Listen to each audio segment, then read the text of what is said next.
All right. What's up, everybody? How you doing out there? Welcome back to the show. This is last week's fights. My name is Thinker St. James, and tonight we are going to be going over every single fight from UFC Fight Night, Magny versus Prates.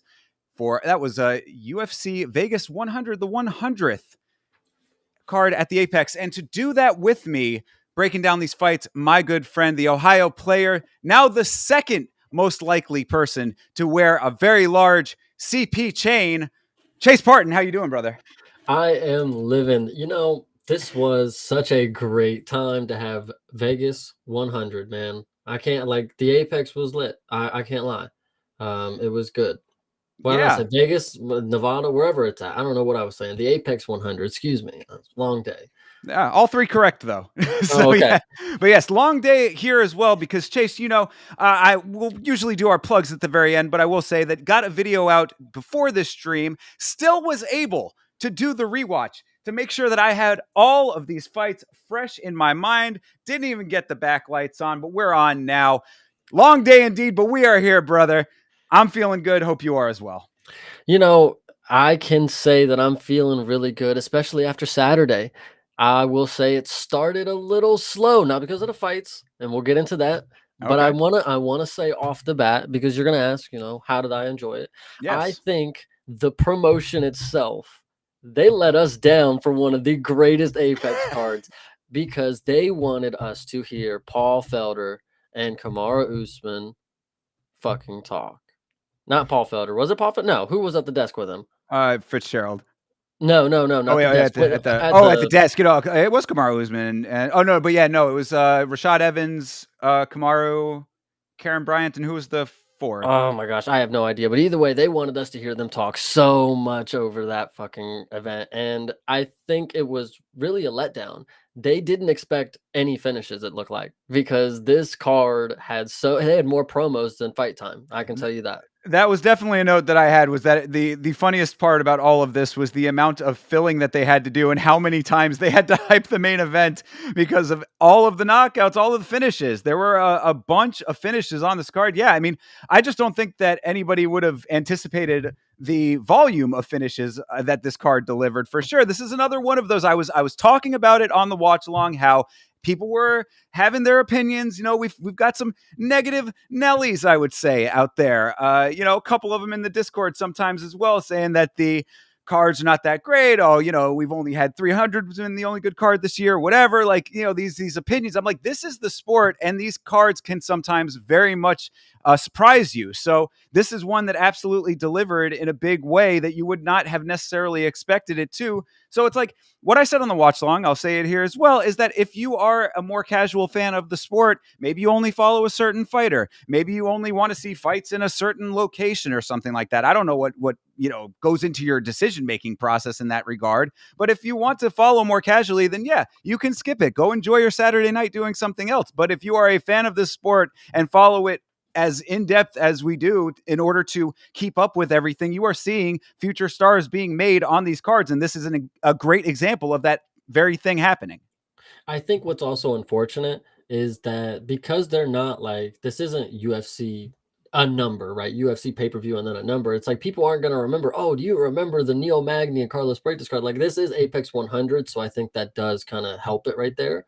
But when it comes to memorable fights and memorable cards, these are the ones that you actually have to be around for to see, because the regular people aren't watching these fight nights. They even say it themselves. I only catch them in the highlights or the day after. It's they're not witnessing what is happening in real time. Watching every little thing in the moment is really key, especially when cards like this come around. Absolutely. So to get into it, before we do anyway, we're going to be going over every single fight on here, some of them longer than others, many of them short. If you've got anything to ask or to comment on that we are not talking about at the time, something outside of the fight in question at the moment, just throw it into the chat. We will come back to it a little bit later on in the stream. Plus, we will be talking about a couple other things after this card as well. So stick around for all of that. But to get into it and start it all off, we have Melissa Mullins versus Claudia Segula. Segula making her debut in the organization.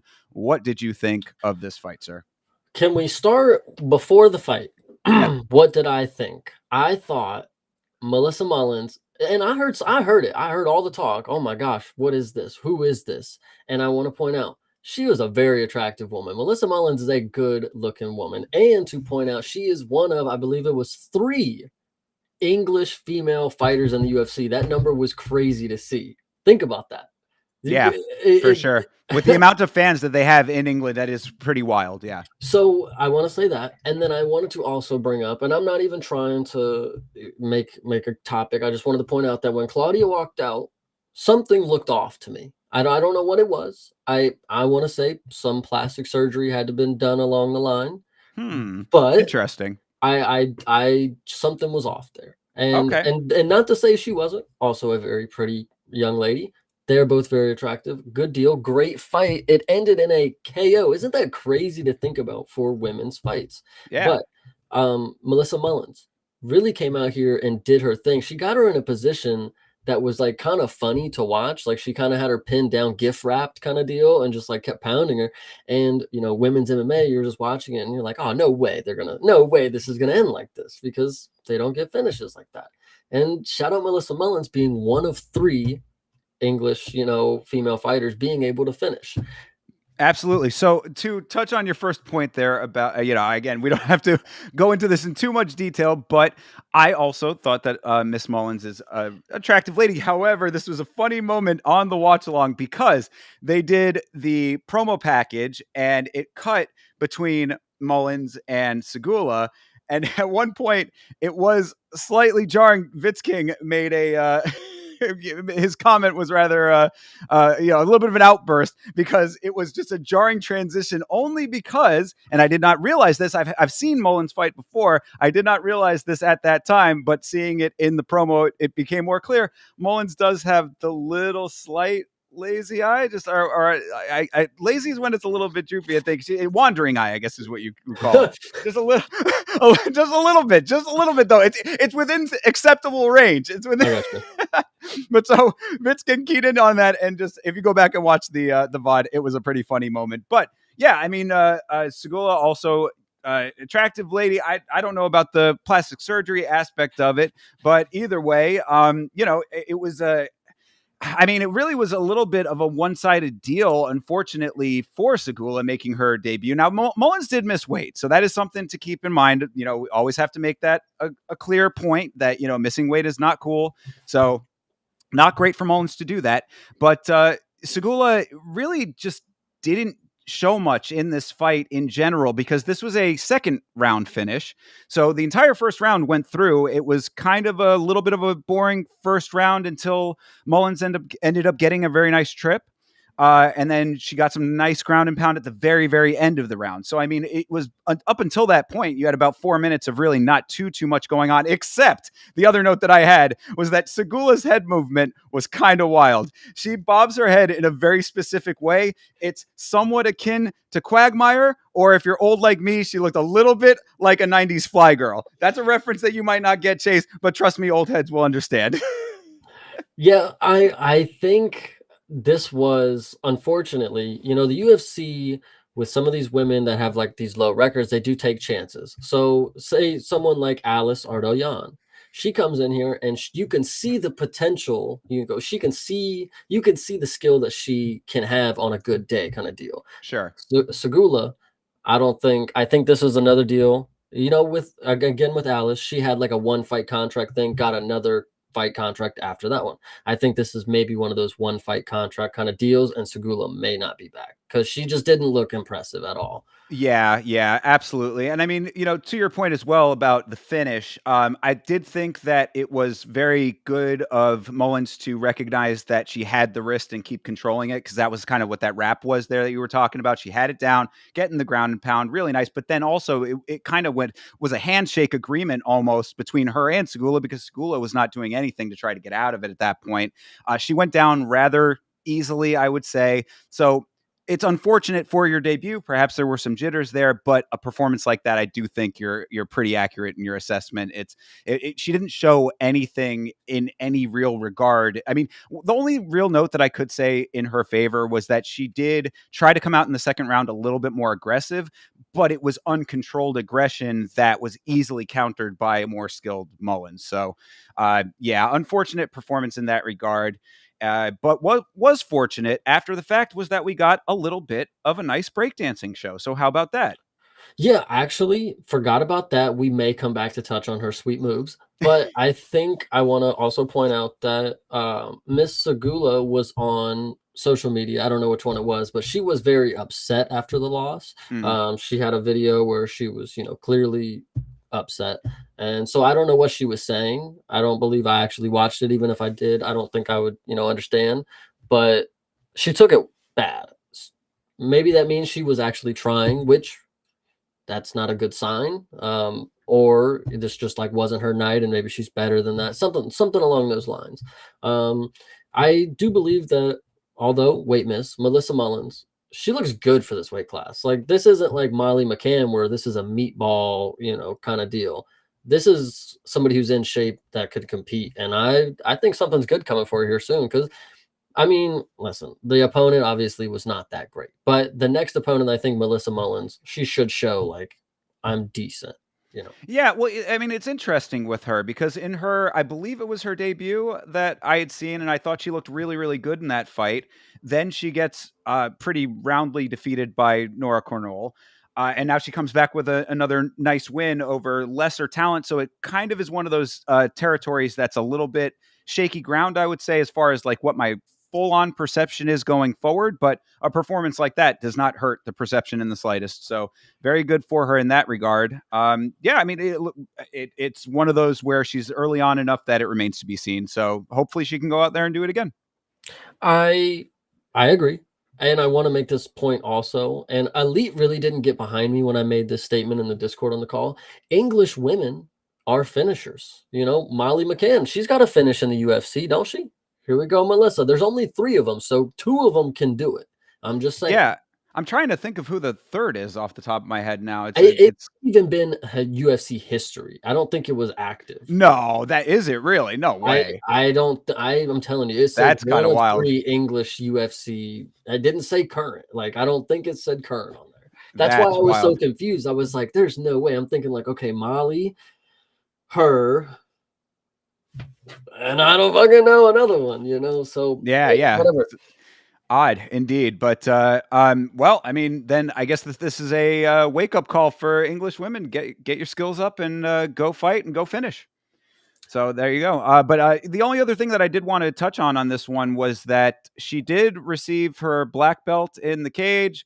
Uh, Mixed feelings about that in general, but I mean, maybe those trips were enough to warrant it, or as we've talked about before, probably stuff she did outside of that performance warranted it, and she just got it in the cage. But how highly do you rate a black belt from whoever gave it to her? I guess is the question, and that's a little bit of a loaded statement, perhaps, but it's more of a question than a statement. Yeah.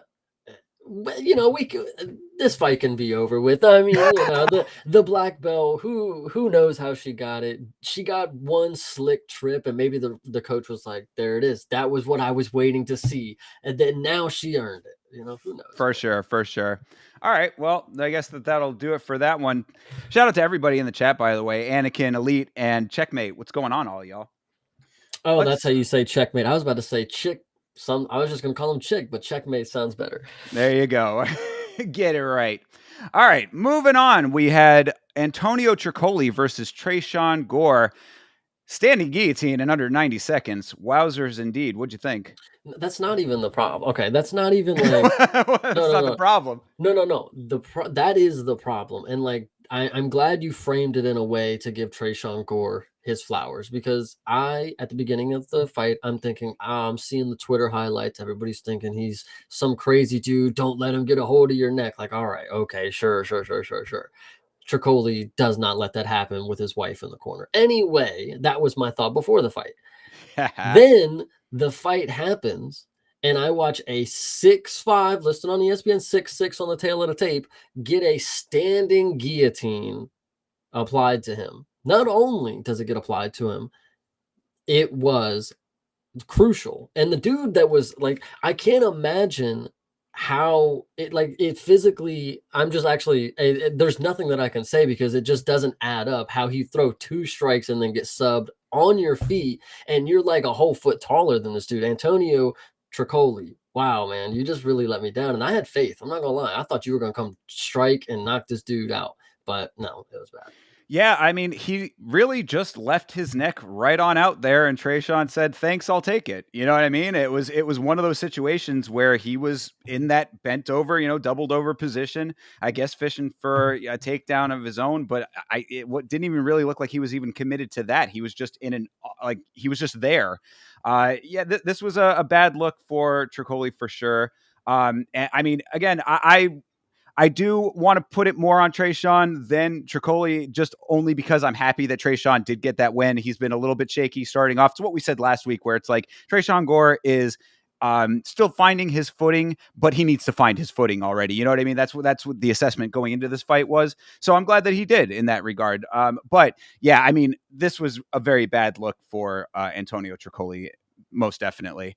I did appreciate, though, as well, that Trayshawn got the knee up for the leverage. He saw that he had it locked in 100%, and he very much committed to it. So, it's like, look, sometimes the easiest road to victory is the one that you should take, and that was exactly what happened there. So good for Trayshawn to have the awareness.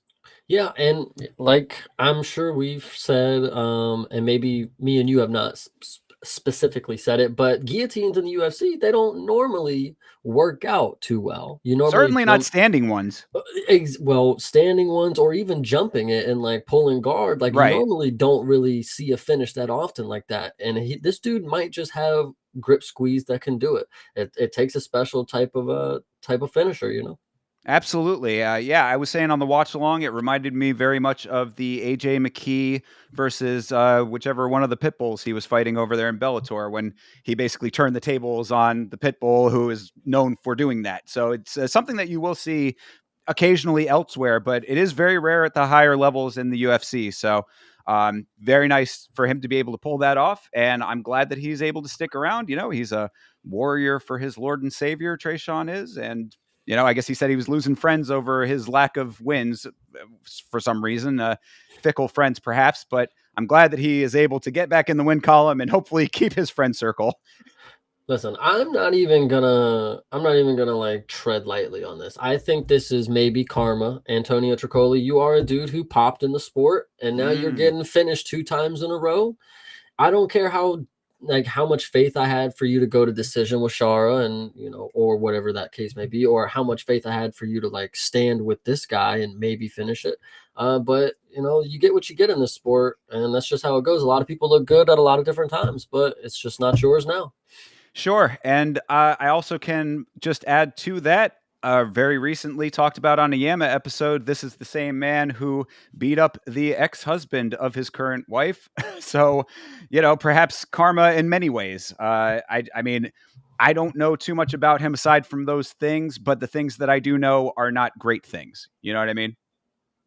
Yeah, no, I agree. So. I didn't want to go into it too much because I didn't know the facts. I'm glad that you came in here and added more context to it because yeah, you don't deserve to be a great guy in the sport. So sometimes life deals you lemons. Yeah, well, certainly not in the spousal department, but otherwise, maybe he's okay with that. Maybe that's just he can ride that out and just be a happy guy otherwise. True. But I perhaps you can go do it somewhere outside of an octagon. Yeah, I mean, well, and that's actually a great point. Maybe not outside the octagon. Where would he go from here? He could definitely go to the PFL. One. I mean, they sound like they love shit people and they treat them like shit. We'll get into that later. So, um, yeah, that's fine. Yeah, right on. All right. Well, I mean, that's all there really is to say about that one. Quick, early Yeah, finish. I was gonna say I'm trying to find stuff to say really because there's just so little that we could speculate, not speculate, but talk about in the fight, and then there's more that we can speculate outside of it because the fight was they were all so quick. They were all Yeah, so yeah. quick. Exactly, and that's, sometimes it's the best when we, are able to get in and get out, so I'm happy about it. We were on the watch along saying, "Man, it felt like we didn't even really do our jobs, we were done so early," you know? It was like, "You're done by 9:30, it feels weird," yeah. Yeah, and I think I'll reiterate is like these fights were great. When in the moments people put on great performances. I think the promotion just let us down with the pacing. That was that's I all. mean, I think that it just has to be that way because 'cause they're locked into the time slot to an extent, so, I mean, they have to You pace know, it weird, I don't know, I guess they just didn't expect to have that many, so yeah, you're right, they had to play a couple promos a couple more times, people on the well, desk. and like so earlier I was thinking like, what would the solution be in my opinion? Because I can surely talk about it, but like what would I do to change it is the way that I'm thinking about it. And like why okay, have your time slot, but then get the fights going one by one, and then the leftover time, do the post show there. Just that be the post show. Like in the allotted time that you have left. I don't know why it has to be a separate, oh, go to ESPN now, and now you gotta like go watch the post show or the interviews. Like, why can't you just have that shit at the end of it? I'm sure they do that in other promotions. I swear I used to watch TV and at the end there would just be filler of just like people walking around in the warehouse or something because it was over. Like Yeah, I mean, there might be something to do with like the way that the events are structured, like the flow of running a live event. Having a little bit of a background in that, there's probably something to that aspect of it. And then there also might be some obligations with the network. That would be at least the logical explanation in my mind. Off of speculation, but yeah, I mean, either way, I wasn't mad about it, man. This was such a nice hang of a card for me and Vitz when it came to the watch along, just because it was like nice, easy, clean fight, very quick, and then we're chilling, we're talking. This was more of like a feel good vibe as opposed to having to sit every second locked into a very neck and neck gritty fight, or worst case, like a really boring fight where you're like, why am I even watching this? yeah, 100%. So And so, going into the next fight, Cody sure, Stamann, Damon Blackshear. I want yes. to just jump right into Anakin's comment. Blackshear with an impressive win. I think all three of the submission attempts that he had, like I would have tapped in 3 seconds. Like those were killer. Like he was like, that goes into my next point. He was putting so much deadly submission pressure on Cody Stamann. And it's just unfortunate that now Cody Stamann, to Anakin's point, has 3 losses in a row because I saw right here. This was the fight where I was like, I see the heart, I see the want of like a win. Like this is a fighter right here. But like Antonio Tricoli, it's just not your day. And some days, the life is just not fair, and 3 losses in a row, and maybe two or one of them isn't deserving if it was a decision or whatever. But this one, you really just got outclassed. Like it was a great performance by Blackshear. Absolutely. Yeah. He looked fantastic in this fight. I mean, Stamen had some nice combos early. I do want to give him a little bit of credit for his boxing. I guess he's got a boxing base, and perhaps that's the better way for him to to move on forward. Because I mean, he looked really nice in the very very early part of the fight. But Blackshear, just well rounded all across the board. I mean, those knees that he was firing off, multiple flying knees, like it was nothing. I mean, he was just getting himself up there, one after the next. I mean, like that was one of those things that you look at, like a lot of times you'll see a guy throw a flying knee, it doesn't connect, and then it's like, okay, that was just something that he threw to mix it up. It's just one of the multiple things that he's going to be having in his arsenal, keep the other guy guessing kind of thing. No, Blackshear was throwing these knees, and he was trying to get the timing down to actually land it. So when he did land it, bingo. I think I want to counter because I think at the end you saved yourself there because when he did get it, I think a lot of people they do go for him, like you said, and they don't, or like the spinning elbows, spinning back fists, and they just spin themselves out of their shoes. I think Blackshear was getting to the point where I was watching, like, you gotta stop throwing that flying knee. Like just go strike with him. Like that's already the third time you've thrown it. But then it actually landed and it worked. And like you said, he finally got the timing for it. And I think, make or break, like it's a make or miss type of thing. Like you gotta actually execute at the end of the day. Right. Well, that would be the counter too. Is that yeah? You don't want to go back to the well so many times that quickly. He did throw them in pretty quick succession. So I mean, like or quick sequence. So I would agree with that. But I do think that it was partially to get the rhythm down because Stamen was moving in decently. So it's like he had to get himself into the right position to actually make it effective. But I'm glad that he was able to actually do that. So it was really nice explosiveness on his part. Finally got the one through, and then the combo after that had Stamen shooting for dear life there was pretty impressive as well. I think he's just got a really good fight IQ. I like the way that he fights. And you're right about those submission attempts. I mean, like he had a couple of them that looked insanely tight. It was I think that first guillotine was it might have been slipped partially because of the blood that was coming down from Stamen's face. A little speculation there, but it looked like it made sense in the positioning. But yeah, I mean, he had the good IQ to immediately go for the back after that, gets the rear naked. Beautiful performance. Yeah, 100%. Like, again, not too much more to say. This happened round one, guys. These aren't like these weren't grinding finishes. These were Yeah. just walk through a guy. Like you'll see later, we saw walk off finishes all night. Like they just walked themselves into promos for the entirety of this fucking card. And I want to throw one last point in on this one because it goes back to what we were just talking about.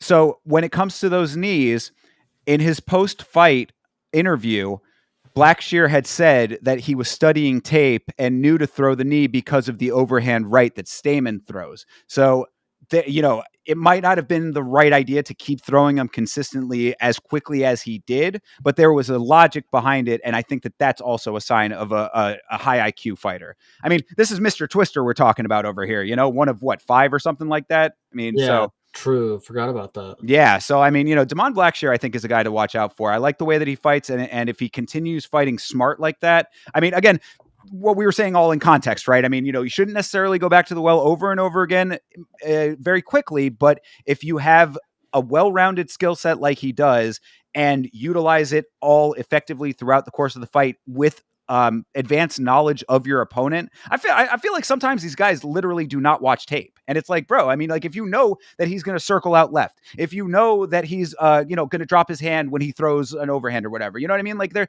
are certain patterns that you can pick up on if you actually do that. I feel like sometimes these guys just don't. This is an example of a guy that ended up paying off for him. So yeah, 100%. It kind of sucks that he's in the bantamweight division. And guys, killers. Yeah, I'm actually seeing like the bantam, it's already stacked, but like it's gonna get even more. Like that is like the Wild West, I think. Like we're coming up on some crazy matchups. Like Peyton Talbot's got to fight here soon, and that's a dude that's not even ranked still. Like so, it's just crazy to think about. Yeah, it's wild. I mean, we've talked about it a couple of times, but man, bantamweight and flyweights, man, these guys are really where the competition is at right now. It is extremely cutthroat at the smaller weights. Well, and it's not even a like I know I'm trying to say it in a way that excludes like the 45s and 55s, but these are the people that are going to eventually move up to like those weight classes. Like we're watching yeah. very young bantamweights, like 22, 23, 24. They're not going to be bantamweights when they're 32 or whatever, if they make it that long, whatever you want to say. They're going to go up or at least attempt to go up once or twice. That's a given. So these are going to be sprinkled around these lower divisions for a really long time. And it's a really good spot. Absolutely. No, agree. I agree 100%. All right. Well, then let's keep the train moving here. On to Charles Radke versus Matt Semmelsberger, Chuck Buffler, Blood Brother Pride. What the fuck does that mean? Yeah. I love Chuck Buffalo. It's such a goofy nickname for a guy who takes himself very seriously. It seems like we were talking about on the watch. Now this has nothing to do with the fight, but I gotta say this. Radke gives me weird vibes. He gives me vibes of a guy that's a little bit more dangerous than just a guy who's dangerous inside of the cage. I'm just putting it out there. I could be completely wrong. Perhaps he's the biggest sweetheart in the world. I'm not even talking about his pattern of saying outlandish shit after his fights. That's not even it. I'm just talking about straight off the eye test, the blood brother pride across the chest. I'm just putting this out here as he's a guy that I got my eye on. As there could be some police activity at some point in the future. I hope I'm wrong. Yeah, it's funny you say that, and we're just so like when I left this fight and I listened to him in his post-fight speech, and then at the desk, later on, like the interview or whatever, I'm thinking like, Charles Radke is like a real down-to-earth guy. This is a me type of guy, and maybe that says something. But Perhaps. yeah, so this fight, getting into it. Yes, please get into it. I did also like. It's funny that you brought up the blood brother pride thing, because this was the one time that I noticed it. Like it stood out to me. Like, what does that mean?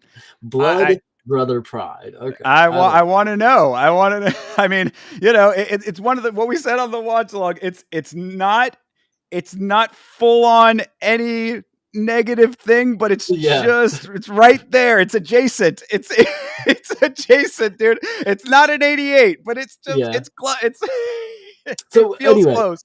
Anyway, the fight. This one absolutely had less of anything that you could talk about too. Like whether you want to say that this was early, this dude Matthew Semmelsberger had nothing. He had nothing. He just stood there and had a face to get punched. Like, oh my gosh, it was so bad.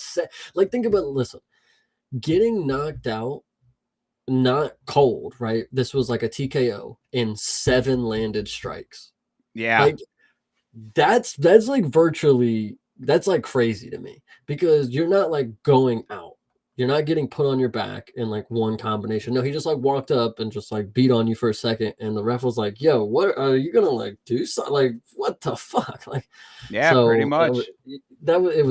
It was real quick, and Charles Radke walked away with the dub. And back to his post-fight speech and all that stuff. He sounds like he took the loss to Carlos Prates very seriously, and that he wants to, wipe that off his record. And we talk about all the time, you got to change the perspective. You got to change the narrative. Charles Radke come out here and get a finish with 7 strikes. I mean, hey, good enough, man. Certainly does. Yeah, certainly does change the narrative indeed. Absolutely. Change the narrative, and you didn't drop a slur. What a magical thing to get through an entire post fight without slurring in any capacity. I mean, still swearing, but at least they were acceptable swears. So good job, Mr. Radke, on that one. But yeah, no, look, man, left hook Chucky over here. He lands it twice, follows up with a right. I mean, goodbye, Jedi. There's really not much more to say. I did appreciate that the Buffler wants money. Give me money, he says. Bunch of bitches in the welterweight division, he says. Let this man cook. I appreciate all of that. That's the thing too. Like even if he is a little bit extreme, I fuck with him though. You know what I mean? Well, I think that's to the point that he does just kind of have a way to capture your attention. I think that is why they gave him somebody who's 11-7. Like they knew we wanted Charles Radke come out here, get a win, get on the mic, say something stupid. Yeah. But now that you just reminded me, this is welterweight. Charles Radke's, he looks like a fucking lightweight. Like, he's like not huge at all, and he doesn't have like the proportions of a really, like, now that I've obviously fought Carlos Prates, but like, I don't know. I don't know why I thought he was more of a smaller guy, but I think he's just a slightly shorter, but he is broad though. So I mean, like, you can see it in his arms, see it in his upper body a little bit, but yeah.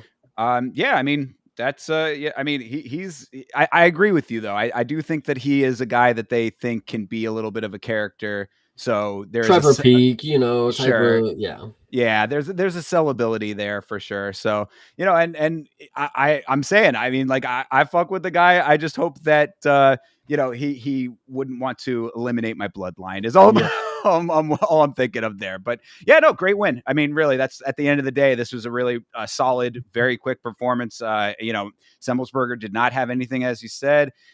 He really didn't. I mean, he looked locked in, but it's like it was that like almost, I don't know, like other. His head was somewhere else, kind of locked in, at least from the body language. Perhaps you can interpret that two ways before the fight. After the fight, it sort of lends itself to that interpretation. So, yeah, not great there, but a very nice win for Charles Radke. So keep doing what you're doing, hate free. Yeah, well, actually, the last thing I'll Yes, say please. is with how easy of a win this was and how much Charles Radke seems to like money, I would love to see him very, very quickly back in the cage. Like, Yeah, there's no reason you can't. Listen, you had a full camp. Don't let it go to waste now. You only landed 7 strikes, brother. You better get back in there in the next Apex card. Like, main card it up. Like, come on. that's right. Make the octagon where the buffalo roams. All right. All right. Fucking loopy today. All right, moving on. Let's go to how do you say this fucking first name? I have no I get tripped up on this every single time. I'm looking right at it. I still can't. It's Elizu, I yeah. guess. I think it's Eliziu. Oh, Eliziu. I think it's Eliziu Zaleski dos be Santos. easy. It's the first name Zaleski's so gets it. easy though. Sure. Zaleski dos Santos is easy. Absolutely. Well, and also I have dubbed him Easy S. I think that this is Yeah. a good nickname for him. It makes perfect sense and it rolls off the tongue. So Easy S versus the newcomer Zach Scroggin, coming in on 1 week notice and missing weight. Unfortunately, I really can't fault him all that much because of that aspect of it. It was a bit of a whirlwind thing. I'm usually very hard on weight misses. This is a little bit of a unique circumstance with that, so I don't really, I can't be too hard on him for that. I also can't be too hard on him because he got his ass fucking kicked. So, Yeah, it sucks that like I get on ESPN when I'm making my picks and I look at these pictures right here that we're seeing and I say, "Oh, this Zach Scroggin guy looks like shit." Like, never mind. Like they're like, and he's a plus 500. Like he's probably just gonna get whooped. And unfortunately, you're watching at this point and you're like, "Oh, there's been 4 finishes or whatever, 4 finishes right now. No way, no, 3 finishes at this point. No way does this get finished. Like Zach Scrugin's going to come out here and pull off a masterclass somehow and go to decision. And just no, like just not even close. Like you would believe that there was some hope for some people in these fights, but most of them were the most one-sided. This was the most one-sided Apex card ever, actually. Like yeah, it's true. This was the majority of the victories, even the ones that went to decision. A lot of them were pretty one well. was a 30-26. Like Jesus Yeah, Christ. yeah. There you go. But yeah, so I mean, really, this is another very, very quick one, very, very one-sided, as Chase said.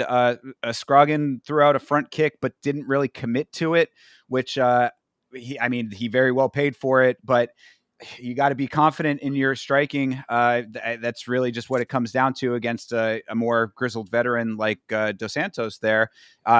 He sort of put the kick up, but didn't really fully extend the leg. I mean, I could kind of see that he was close to the cage, so it was an odd time to even really go for a kick like that. But whatever the case may be, man, I mean, have better octagon awareness, I guess, is the response to that. So Dos Santos returns with a right hand. It just clipped him. I mean, it was just one of those deals. He went down pretty quickly, so I'd be a little concerned about his chin if he does end up coming back. Probably not ready for the big show, perhaps. I mean, there's a couple of different ways you can look at all of the things that we saw there, but none of them really paint a great picture of Zach Scroggin. I wanted to go ahead and interact with the chat. Ali, I do believe he should deserve another chance. Not deserve, but I think he will get another chance because he did the company a favor, showed up on short notice, attempted to make weight. Like, he didn't make it, but he was at least trying. You saw that he wanted to be there. And Anakin with the Carlos Leal versus Zach Yeah, Scrugen, I saw that. you're crazy. Do you That's want this wild. dude dead? Like, oh my goodness. Like, wow. But so yes, I do believe second chance will come for him. Unfortunately, he just got finished. So it's going to be a while, but full camp, we'll see what happens. It's probably not going to be a great opponent.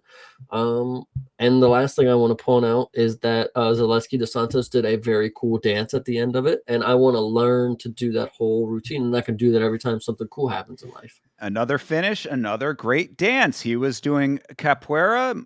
Melissa Mullins was breakdancing. It was a great night for moves in more ways than one. So very good. I appreciated that as well. I am a fan of capoeira. There is I'm forgetting his name off the top of my head. I'd have to look it up. But the dude who was on The Ultimate Fighter, who fights out of Ecuador, who also practices capoeira. I wish that guy had done a little bit better in the organization, because capoeira has its place, within your mixed martial arts skill set, and it is very cool to watch just in dancing form. So awesome there. And the last note that I have is that is 11 first round finishes for Elizeu Zaleski dos Santos. So pretty cool. Why do I feel like he's 37? That's pretty old, but I Yeah. feel like he just has the look of somebody that's been around for so long. Is that right? Yes. Okay. 2015. Yeah, he's been here for a good amount of time. So the ceiling for him probably has passed, or maybe he's making a second wind. I don't know. This is a bigger weight class, so things are possible. But yeah, I mean, that it's one of those that's one of those questions that really is like a philosophical thing as far as the fighter goes. You know what I mean? Because I wonder about those kinds of things as well. Like when it comes to a person in that position, a little bit older, a little bit later in the game, but racking up some nice wins and finishing. What is your intention? What do you want out of continuing to fight? Like, are you actually trying to make a run, or are you fighting just to get paid? Is it, pride thing? There's a lot of different ways that you can go, a lot of different avenues you can take with your mentality as a fighter. So I guess it really comes down to Dos Santos to make that decision and continue on down whatever path he so chooses thereafter. yeah, I can tell you one thing. I enjoy watching it. So if you want to keep fighting, I will continue watching. Yeah, absolutely. Same here. Good stuff for Dos Santos. Easy S. I like it. I'm going to try to make it stick. All right. Well, moving on to what I would say is probably one of the lesser fights on this card, more so just because of how finish heavy this card was. But this is Karolina Kowalkiewicz. Karolina Kowalkiewicz, I believe is how it's pronounced. But I always say Kowalkiewicz because how it's spelled out. But Karolina Kowalkiewicz versus Denise Gomes. What'd you think of the fight? I feel like I don't remember this fight at all, and it's probably because not much was going down. And like you said, yeah, this was definitely the low point of the card, and it's not even just because there was a bunch of finishes and that just like in comparison, like this was just a mid fight on any card. So I would push back on that slightly. What I would say about this is that the first round was a little bit boring.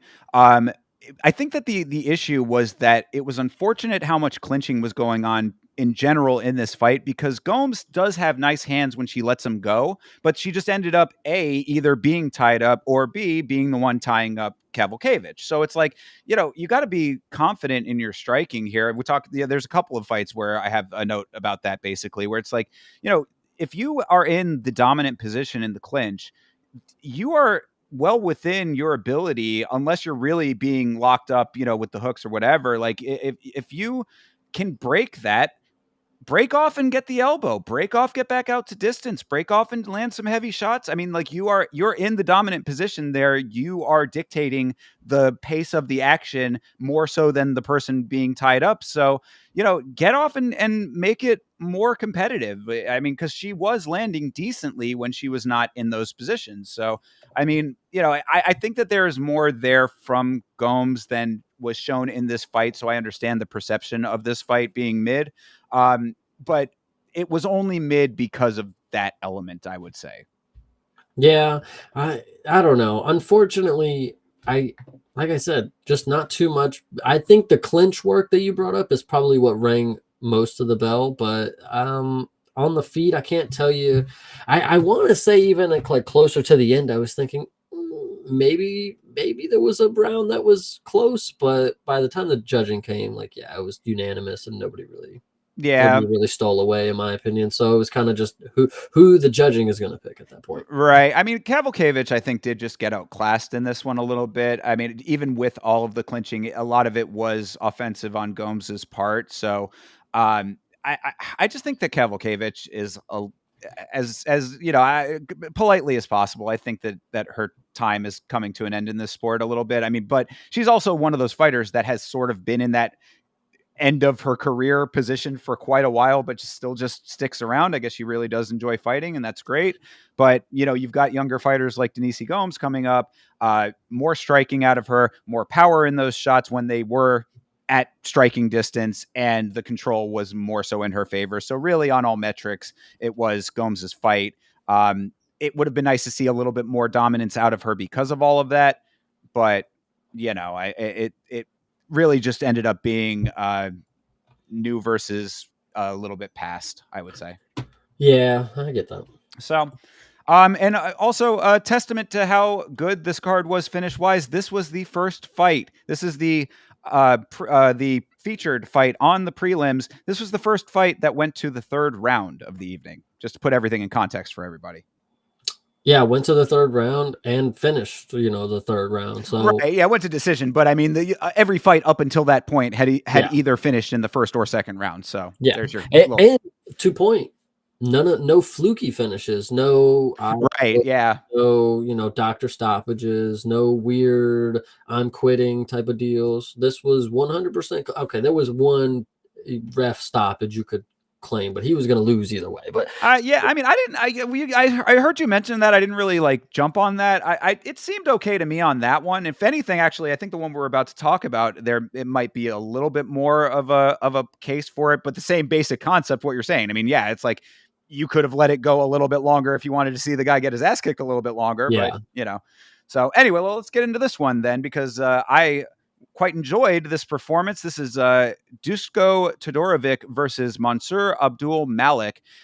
Malik, we saw on the Contender Series. I thought he looked very great. You thought that he looked good, but he was fighting against a guy who did not look so good. So you were a little skeptical. What was your perception of him after watching this fight, Chase?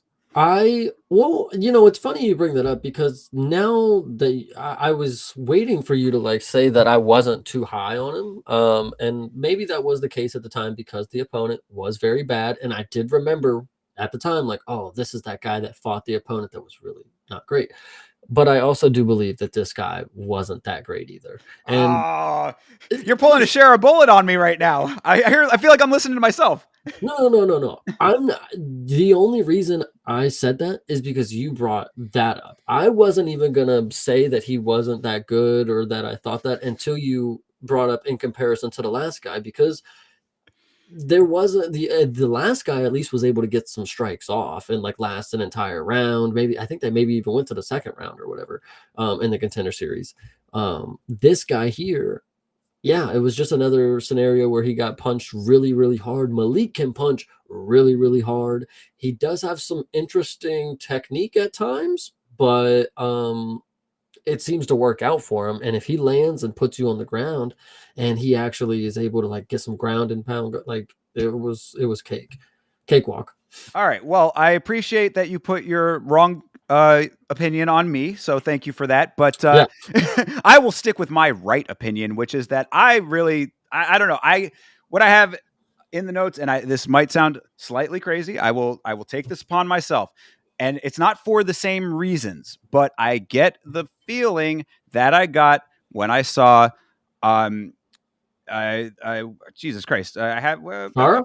Yeah, I know. I'm going into a fucking seizure moment here. Fucking uh, Duncan. What's it? Not Duncan. Christian Leroy Duncan, RoboCop. Not Christian Leroy Duncan. The fucking the English dude. Why the fuck am I missing his name right now? Just fought Danny Gay. Leroy Murphy. Thank you, Jesus Christ. Yes. Okay. Wow, that was that was quite a robotic breakdown there. There you go, another L for the compilation. But yes, Lerone Murphy. I'm getting the same basic feeling that I got about him as I got about Lerone Murphy when I saw some of his fights earlier on in his career. It's not for the same reasons, but it's the same basic feeling. Like I just see something in this guy. I don't know why, but I mean, you're seeing. I guess you're seeing why. No, I agree with you. I definitely, when this dude's getting into the cage, I know that there's something about to go down. I definitely see what you're seeing. He's very athletic, and he's able, like he's an imposing figure. So I think that's going to get him a long way, especially with the striking that he has. You keep putting cans in front of him, he's probably going to keep knocking them out. And he's 7-0 right now. There's no reason to rush him up against somebody that we know he's gonna like have a tough matchup with, or like that's gonna wrestle fuck him. Just get him to 9 or 10, and it's like, yo, he's on like a 4 or 5 knockout streak in the UFC. Then we give him somebody that's like, you know, a little higher up in the competition. I could see that being the trajectory. To your point about Dushko Todorovic not being that great, I mean, I think that some of his decisions in this fight definitely lend themselves to that assessment, because really, on top of Abdul Malik having very heavy hands, I mean, you could hear the sound of the hits. I mean, you know, the smashing that was going on was very audible. But one thing that I noticed was that Todorovic, he basically went, like, he did this twice. He went for the leg and essentially trapped himself by sticking with the leg hold. Like, he was holding the leg so fervently that Malik is just smashing hammers on him. That's one. Then the huge knee from Abdul Malik lands directly up Main Street. Very nice. And then Todorovic, I mean, at that point, he was doing it out of desperation, but goes for the leg again and again traps himself. So it was like, yeah, you know, I can see that maybe the technical aspects need to tighten up just a little bit for Mansour, but really there was just kind of some poor decision making going on the other side as well. So it might have made him look a little bit better. I don't care. I don't care. I like the way that this guy fights. Just keep your distance from Sean Strickland, because they train together. You know, just make sure that you have a sizable amount of space between the two of you, and you will do just fine, Mansour Abdul Malik. Yeah, and actually, you made a great point that Sean Strickland was there, and I wanted to get your opinion on this. Sure. Everybody, and I saw it on Twitter too, it wasn't the Discord. They seemed to go crazy that they saw Sean Strickland smiling, and I was like, are you guys like ridiculous? This dude's always like smiling because he's fucking weird. Like, I don't know. I don't know. That was a weird moment that I thought, like, am I in a different universe here? But yeah, that's very strange. I would have been more surprised seeing Charles Radke smiling. You know, you know what I mean? But no, yeah, I mean, yeah, that is a little odd. Strickland, you know, he laughs, he smiles, he's dude, like, around all the time. What are you talking about? He's not Alex Fajeda. Like, I mean, even he's smiling now. I mean, exactly. You know, he more played that up for character before that, but you see him doing that ASMR bullshit. Yeah. You know, he's doing all kinds of goofy stuff now. So yeah, I mean, that's a little odd take for the Twitterverse to have, but yeah, they are training partners, and that means they are training with Eric Nixick, one of the best coaches in the game. So, gosh, I'd love to say he's on every card now. I love it. He's got somebody around everywhere. Well deserved, man. I'm telling you, that camp is very, very talented, talented group. You know, I mean, maybe not necessarily up there with the fighting nerds, but I think that there's a couple of cases to be made in there. Yeah, we'll talk about them later, but I do agree. Yeah, Eric Nixick, man, he the way that he talks about his fighters and the way that he talks about how he engages with his fighters, it's very key that, one, he's able to separate, you know, what he does and what he's telling us, you know, and how he operates, but it's two, that it's effective in what he does. Absolutely, yeah. And you make a great point about that. If you ever listen to his cornering, he's absolutely fantastic in the corner. Like, I mean, just the way that he is able to navigate fights from the coach's perspective, I think that he has just an extremely high fight IQ from the coach's perspective, and is able to impart that in a way that makes sense for the individual fighter. And that's really, I think, the mark of a great coach. 100%. So good stuff. So keep doing what you're doing, Abdul Malik. You're going to make a believer out of Chase one of these days, I swear. 100% will, man. You keep All right. knocking people out. Yes. All right. Well, moving on to one of the other rare decisions on this card, but a much better fight, I would say. This is Luana Pinheiro versus Jillian Robertson. Jilly girl getting the job done. What'd you think of this fight? Um, I'll obviously wait for us to talk about the main attraction for this fight, but I want to go ahead and state that it is actually funny that if you look at the pictures right here, they made a big deal. Jillian made a big deal that Luana wore her staple red and white uniform or whatever. So Jillian had to come out in the black, and then she was like, "I'm wearing black for her funeral." Blah blah blah blah. It was pretty cringe, Yeah, I but heard something about that. I thought she made that choice, but okay. yeah, it was pretty cringe. But she did come out here and win. It was again not a great fight, but Oh, no, no, no, no, no. Oh, it this was was good, man. I liked this fight. it was fun because there was goofy stuff going on, like the 12-6 elbow to the upside down opponent, which was great. We don't know if that was there was nothing in the rule book that said she couldn't do that, but I'm sure someday they're gonna look back and say we needed to have a rule against that because that was crazy. No, I mean, I think that there is because I think that that's like the pubic area or where like the genital region. I think that that there's wording about that in the rules because I mean it's close enough, especially on a woman. It's close enough to the organ, and it is. I mean, I think that what the referee Chris Tione was saying is that you got to watch the spine. So I guess that there's a case to be made that that is the base of the spine, perhaps. But it was right down Satan's alley there. That was we're talking about these 12-6s that are being utilized now. That was certainly a unique use case there for the 12-6 directly to the asshole is pretty much what happened. And Luana Pinheiro making an audible yelp that could be heard on the broadcast from it. So interesting visual there. Yeah, the way that I heard it was like if you stepped on a fucking chihuahua or something like that, dude. You could tell pain was struck through her body when that strike landed, and it was like, okay, this fight wasn't horrible, but it wasn't. I don't know. I don't know what it was missing. I think it was just that meme moment that carried it in the first for me. But I maybe think a unanimous decision is kind of crazy because Luana, she didn't look horrible. Like, No, she did not look horrible. That's why I liked this fight, actually. I thought it was a very competitive fight overall. It was a fun fight for multiple reasons, but I enjoyed this one for mainly two reasons, aside from the 12-6 we just talked about. One is that Robertson is ferocious when she gets her hands on you. She is really, really adept at finding the openings and then capitalizing and staying active. That's what you really want to see. It's like a lot of times, going back to the Denise Gomes fight, you get in these clinch situations and it's stalemate, it's stall, it's nothing, it's neutralization. And that's boring as shit. And no one wants that. Jillian Robertson will get you, and she is actively working towards the next position. She is going for it whenever she has her hands on her opponent, and that I appreciate greatly. So that I think it really is her biggest strength.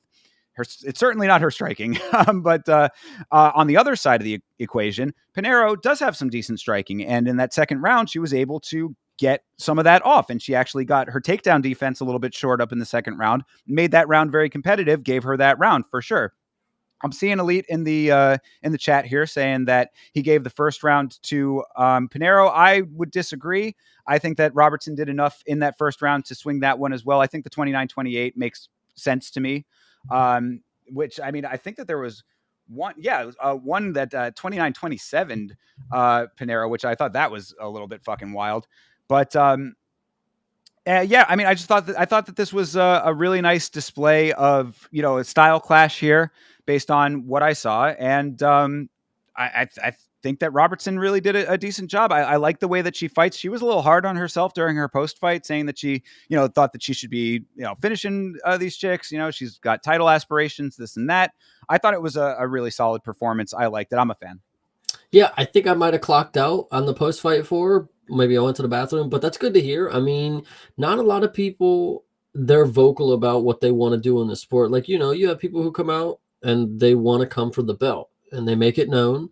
And how long has Jillian been here? How old is she? I mean, She's been around for a 29. while. She's got the She's most 29 though. finishes. Yeah, Got the yeah, most fair. finishes, bro. Well, she's got the. I believe she has the most submission finishes in women's MMA, right? Or in the women's UFC, I believe. It does look like she's got a lot of those, but she hasn't had one. Okay, well, 2023. Okay, that's not too far away. But either way, it's good to hear that somebody wants to make a name for themselves. That's not Whaley or Valentina or Rose. Like these are just other people who want to come for some glory. Yeah, absolutely. The legacy fighters cannot stay forever, so the next wave has to eventually come crashing in, and Jillian Robertson wants to be on that wave. So, I think performances like this are fine for that. I mean, of course you want to see finishes every time.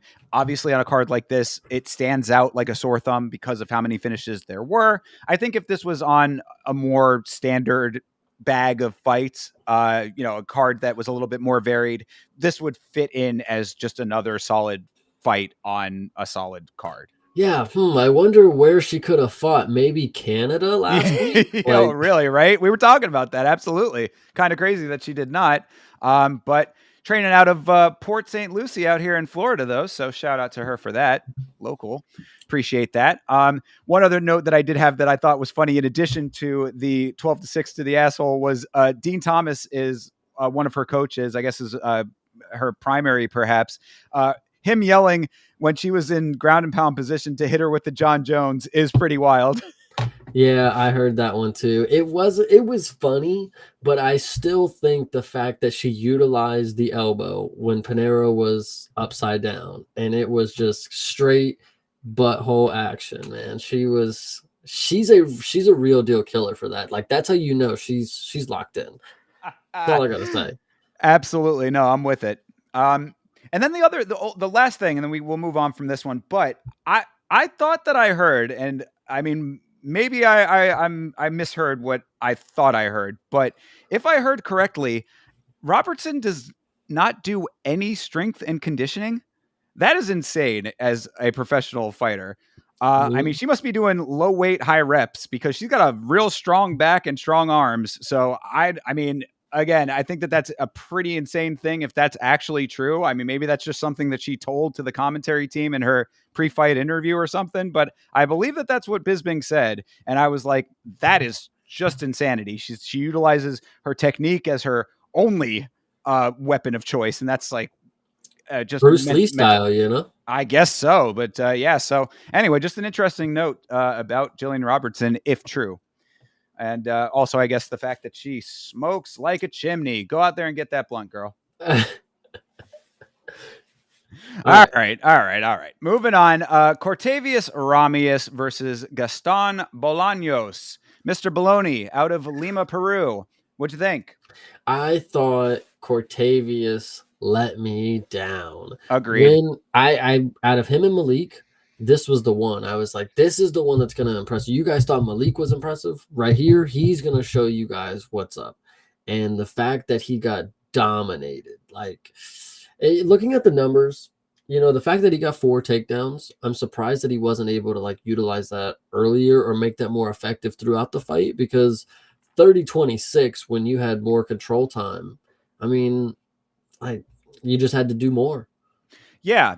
So, I mean, to the point that you started with, I had it in my mind pretty much how it actually went. I thought that it went to plan in my estimation as to who was going to do better as coming off of the Contender Series. I had Malik as the one that would be dominant, and I thought Cortavius was the one I was a little bit shakier on. So proven right in that regard. But really, I think that this was just a solid performance from Bolaños. And also, I mean, to say that he got completely dominated is a little bit false, only for the fact that he did drop Bolaños at the end of the first round. So, I mean, that swung that round for him. I would say. I mean, it's kind of crazy though, because that's like one of those things about the judging of the sport. Like up until that point, I would have given that round to Bolaños, but he did get dropped, so that just automatically swings it. I guess so. I mean, like, depending on how you look at it, right? Yeah, it should, but the judging didn't reflect that. Ain't that crazy? Yeah, that is pretty wild. I mean, It Very maybe has nice. something to do with that they didn't technically count that knockdown. Like maybe at the end of the round they went, did they count that knockdown? And then they were like, ah, nope, all right, Well, nah. they don't see the numbers though. I mean, they don't see the tallying of the actual scores and all that. I mean, the you know, the stats. So They I guess gotta it's have just a clicker guy right next to him or something, and they lean over and they heard it. They heard it in their left ear, right? yeah, got Fair to. enough. All right. Well, you know, whatever the case may be, there. I mean, I thought that Bolaños did really nice in this fight. Not knowing all that much about him, I guess that he's fought before, but I don't immediately recall his fights. Marcus McGee, he got knocked out Oh, so there you go. I in mean, January. Yeah. yeah, so I guess that's why Marcus McGee is a tough first guy to go up against for sure. That's a dude also to keep your eye But on. But actually, what that wasn't his debut. Sorry, he went up against Aaron Phillips.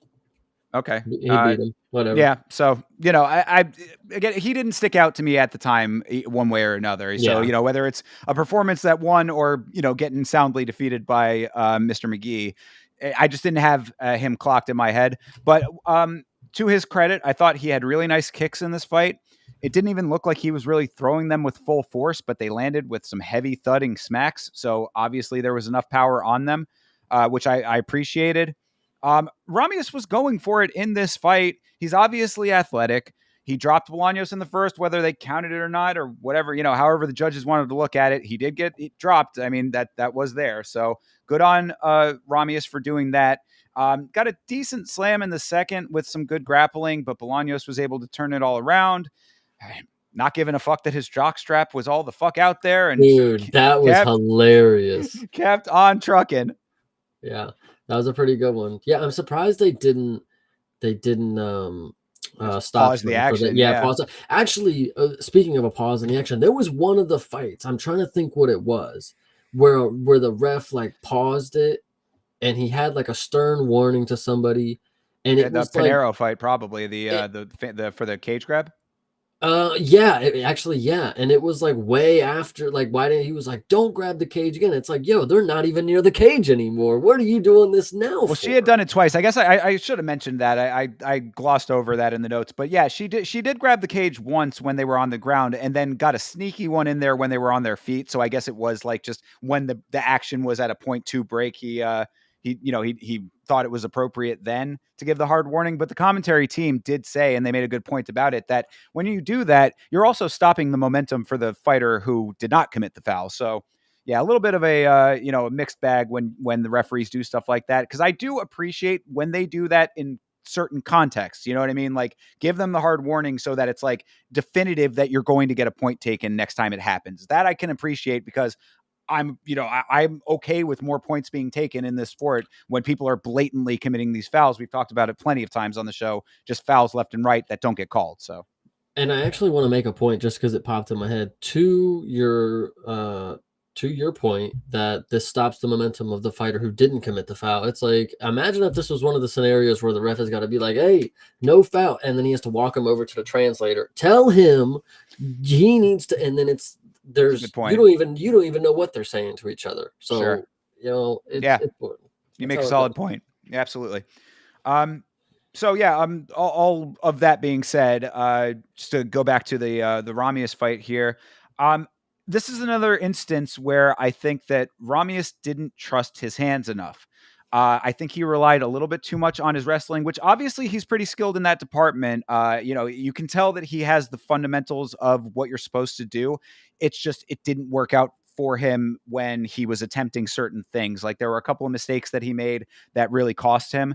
And you know, if it's not there, you have to be comfortable with throwing your hands. I mean, especially in that third round when it was, you know, it might have been, I guess, on these judges' cards, not as close as I would have thought that it would have been based on the drop in the first. But in your own mind, at least, you got to be conscious of where you are in the fight. And if you know that you already dropped the second, you got to be going out there in that third round, really trying to gun for it. And if your wrestling is going to fail you, you got to be comfortable with your hands. It just looked like he wasn't putting enough emphasis on the striking.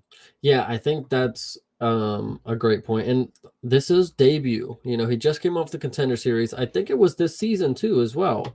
Um, Yes, yeah, yeah, just earlier so this year.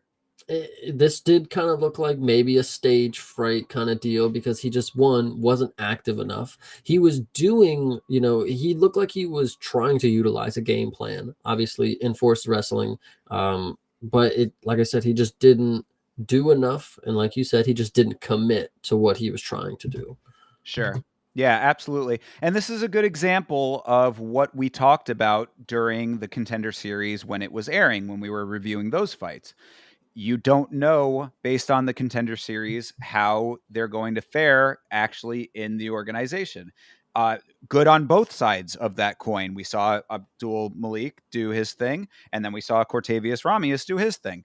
So it's always going to be different from Contender Series going into the actual organization. You saw both sides of it here.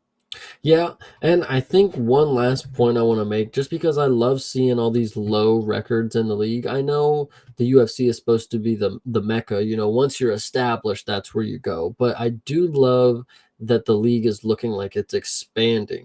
We don't have just middle of the road fighters that have or that are just 15-7 and like that's their rookie, starting point or whatever.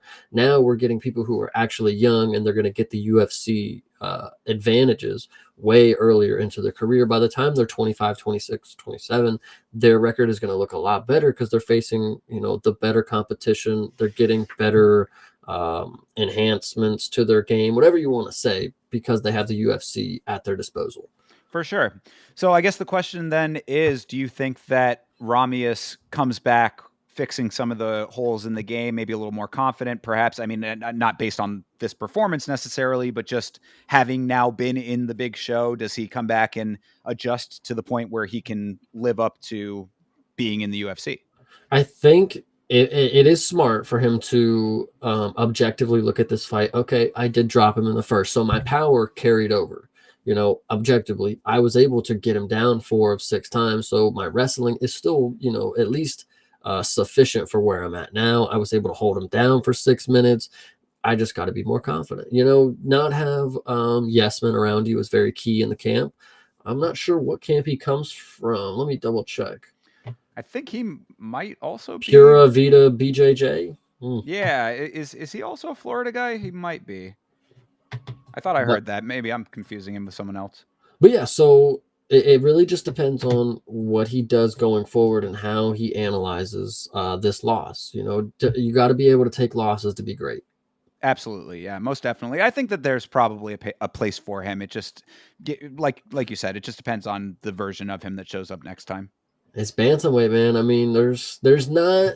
Listen, I said the Wild West, but this town really ain't big enough for all of them. I know I like all these people coming in, but if they're all going to be bantamweights, guys, there's a lot of things coming for you. So Absolutely, killers for real. Do not sleep on the lower weights. All right, well, moving on to the co-main event of the evening. We're already there. This is Gerald Meerschaert versus Reinier de Ridder. Reinier de Ridder, of course, coming over from One Championship, a 2-division champion in that organization. We'll be talking about One Championship a little bit after this card. But in regards to this fight, this is his debut in the UFC. What did you think of Reinier de Ridder? I think I'm okay with him. I think that's what I'll say off rip is I think I'm okay watching him fight again for now. Okay. Because he's kind of goofy. He's kind of funny to watch. But and I will say also he jumped into the promotion with a very high level of competition. GM3 is not a slouch. People really had a lot of faith in him, and I see why. In my opinion, he's just Paul Craig-esque. But I think Ritter did a really good job of showcasing that he had a lot of different skills, that he's not just like raw potential, that he actually can utilize the skills that he, was able to get a championship with, 2 championships with. And whether or not GM3 is the type of competition that a 2-time champion should be going to, 3 rounds with, I'm not the judge of that right now, but it did look like Ritter is here to compete, and it seems like going forward he's going to have a lot healthier of a mental state. Moving forward, that will be very key for him to have a lot of success. I agree. So definitely not a world-ending performance in his debut. Sometimes you would expect, being especially as a two division champion in another organization, that they would come over and walk right through their competition. That was certainly not the case here, but that is because Gerald Meerschaert is the fucking man. He is just the man. I love this guy. I'm one of those people that is riding with Meerschaert. He is in your face no matter what. I mean, the way I would describe this fight was a very competitive bar fight. I mean, like, these guys, are both sort of clunky and, like you said, a little bit goofy in there. They're saying that De Ritter has an unorthodox, kind of an odd style, whatever, a strange set of skills, the way that he was presenting them. I'm like, yeah, I mean, that's certainly true to an extent, but it really at times was just like they were both in each other's faces, like, just like, who's gonna break here, and I appreciated that. I love those kinds of fights. Meerschaert has the mustache for it. I mean, he's absolutely looking the part of the burly man who would be kicking ass in the Western Saloon. So I'm okay with all of that. I mean, I thought that Meerschaert did the right thing in this fight, knowing that De Ritter is a very skilled BJJ guy. He made the point, actually, the commentary. I'm glad they brought that up. That Meerschaert was saying he thought that De Ritter had a more, I guess, like sports BJJ kind of approach, which is an interesting way to look at it, where it's like it's not necessarily like MMA BJJ where you're actively combining all of these skills plus your jujitsu. I don't know if I necessarily full on agree with that because his style is kind of weird and funky. So it's like there is a lot going on there. But I thought that as a mentality and a way to approach the fight, I thought it was a smart move on his part. Go in his face, don't go to the ground. I mean, there were times when Meerschaert was on his back and he basically just off of his back 300 kicked Rainier off of him. Like, it was just like, no, get the fuck off. Leg straight up into his abdomen, off he goes. So I appreciated that Meerschaert wanted to strike. De Ritter actually landed a couple of decent strikes himself. So, I mean, maybe not like Meerschaert was going to have 100% of the advantage there either. But based on the fact that this guy obviously is a high level competitor, I thought it was a decent approach there. And really, throughout the rest of this entire fight, Meerschaert just continued pressuring so much that he kind of exhausted himself. I say that this was a win via arm triangle / exhaustion. Yeah, I want to point out that for the Apex 100, the co-main event and main event having the Apex final bosses is like absolutely wonderful. The fact Funny. that this wasn't going to be the co-main event was kind of criminal. Like, this should have always been the co-main, in my opinion, with GM3 and the Neo Magny. Like, that's the Apex right there. You go to the Apex, it's those two. Like, anyway, so Absolutely. No, yeah. I didn't even think about it in those terms, but you make a great point. and so I want to go ahead and give props to the MMA guru real quick, because he made a great point.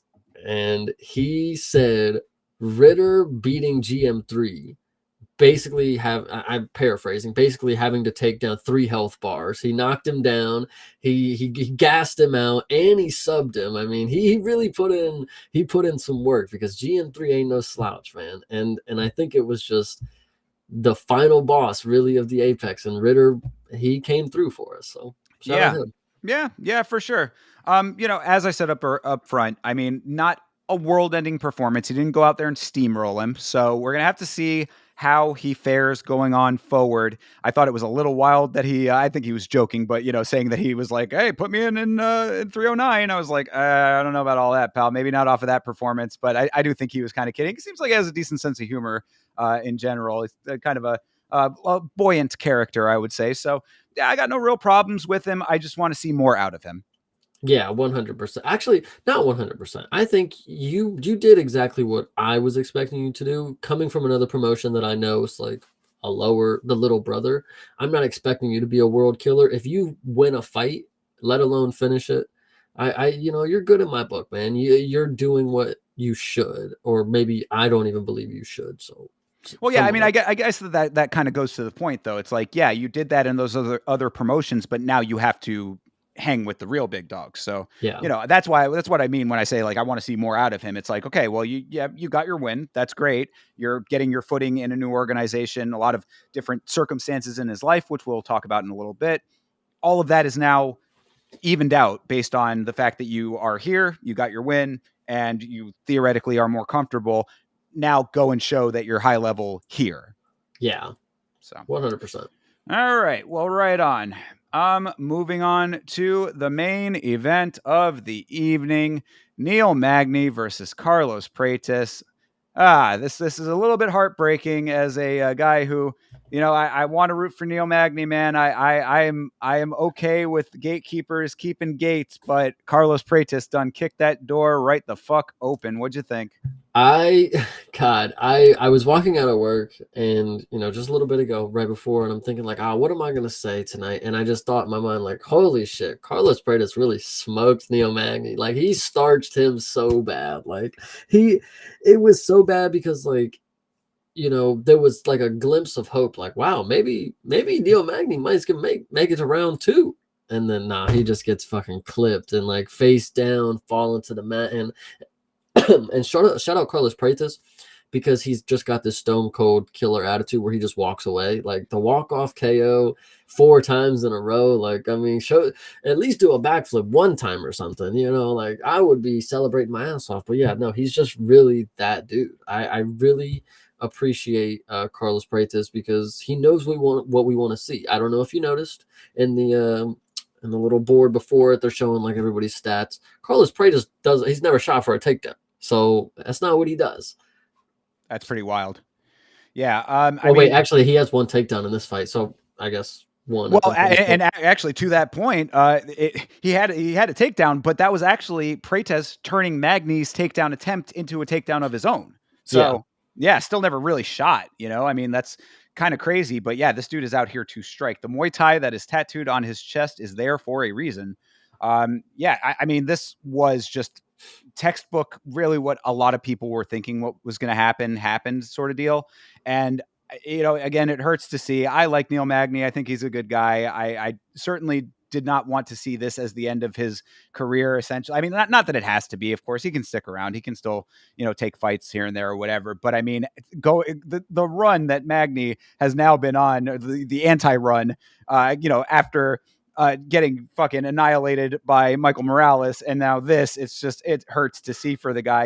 I feel bad looking at it, kind of deal. It's an empathetic feeling that I have for him in that regard. But to his credit, in this fight, he did take the fight to Prates. I mean, he was trying to go out there and win this fight. It wasn't like he was intimidated at all. Neil Magny is a goer to the last second that he can. So I appreciate that.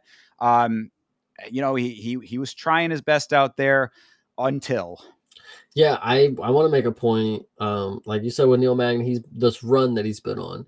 Had this been somebody like Tony Ferguson, the level of competition is just going to keep going down after his losses or whatever. But Neil Magny, man, it just seems like he's getting better opponents every time. He gets knocked out, and it's like, all right, give him the dude who knocks him out in the first round this time.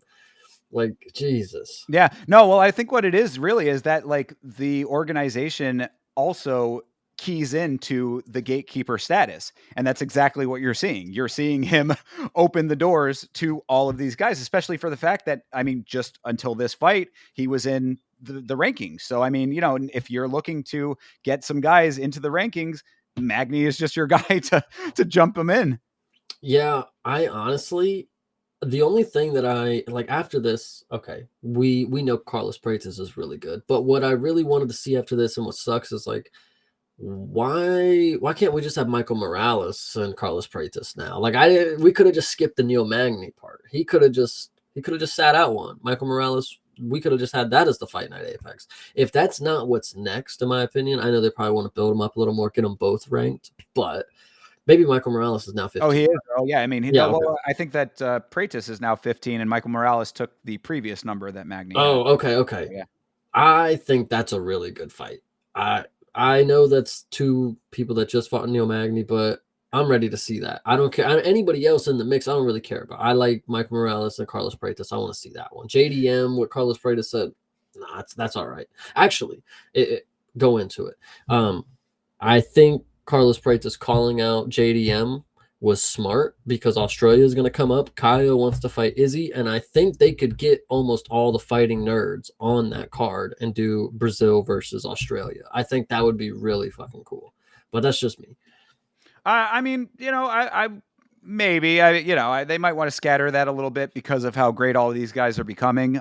True. But yeah, I know that Prates was also saying that he's got a child in the country, so I guess there's something there. That would kind of make sense as well. Yeah, I mean, I like look.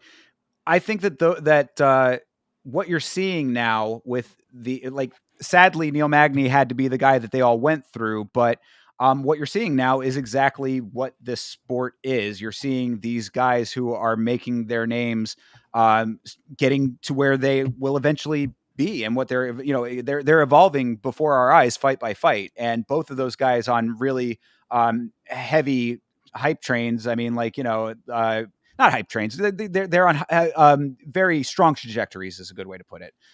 So I mean, yeah, I don't know if they'd want to do that fight. Like you said, they might want to build them both up, get them both a little bit higher in the rankings before putting those numbers at each other. But if that's what if that is the route that the organization wants to go, then I mean, that's certainly not bad. I would suspect that both these guys are probably going to get higher numbers individually, and then eventually maybe they'll fight after that. I think the last note that I want to make is that I don't know if this is true, but you might be able to track through a person's career just how much money they make in bonuses because of like the modifications that they get done to their body. Carlos Prates has got some nice teeth. He's got a brand new back tattoo that is covering his entire torso. Fucking massive. And not just massive, but the detail, like, yeah, it's a nice one. So, and the fact that he got that done in between his last fight and this, that's a long time. Anyway, so Carlos Prates is making his money. He's clearly getting what he wanted done his whole time. And for sure. And Carlos Prates, I want to make the last point is his English is phenomenal. Yeah, really good. Really, really good. Where did he get this? I have no idea. I mean, that's really all the fighting nerds. Like I don't know what's going on. I mean, they really are. Oh my gosh. Speaking of the fighting nerds, because here we are, Carlos Prates. I screenshotted it and put it in the Discord earlier. I don't know if you saw in the promo video where Carlos Prates is training in the gym. There's a mural on the background. There's Bruce Lee, Muhammad Ali, Anderson Silva, and Albert Einstein, all wearing fighting nerds glasses. I did see that. That was pretty funny. Why? Random Albert Einstein sighting.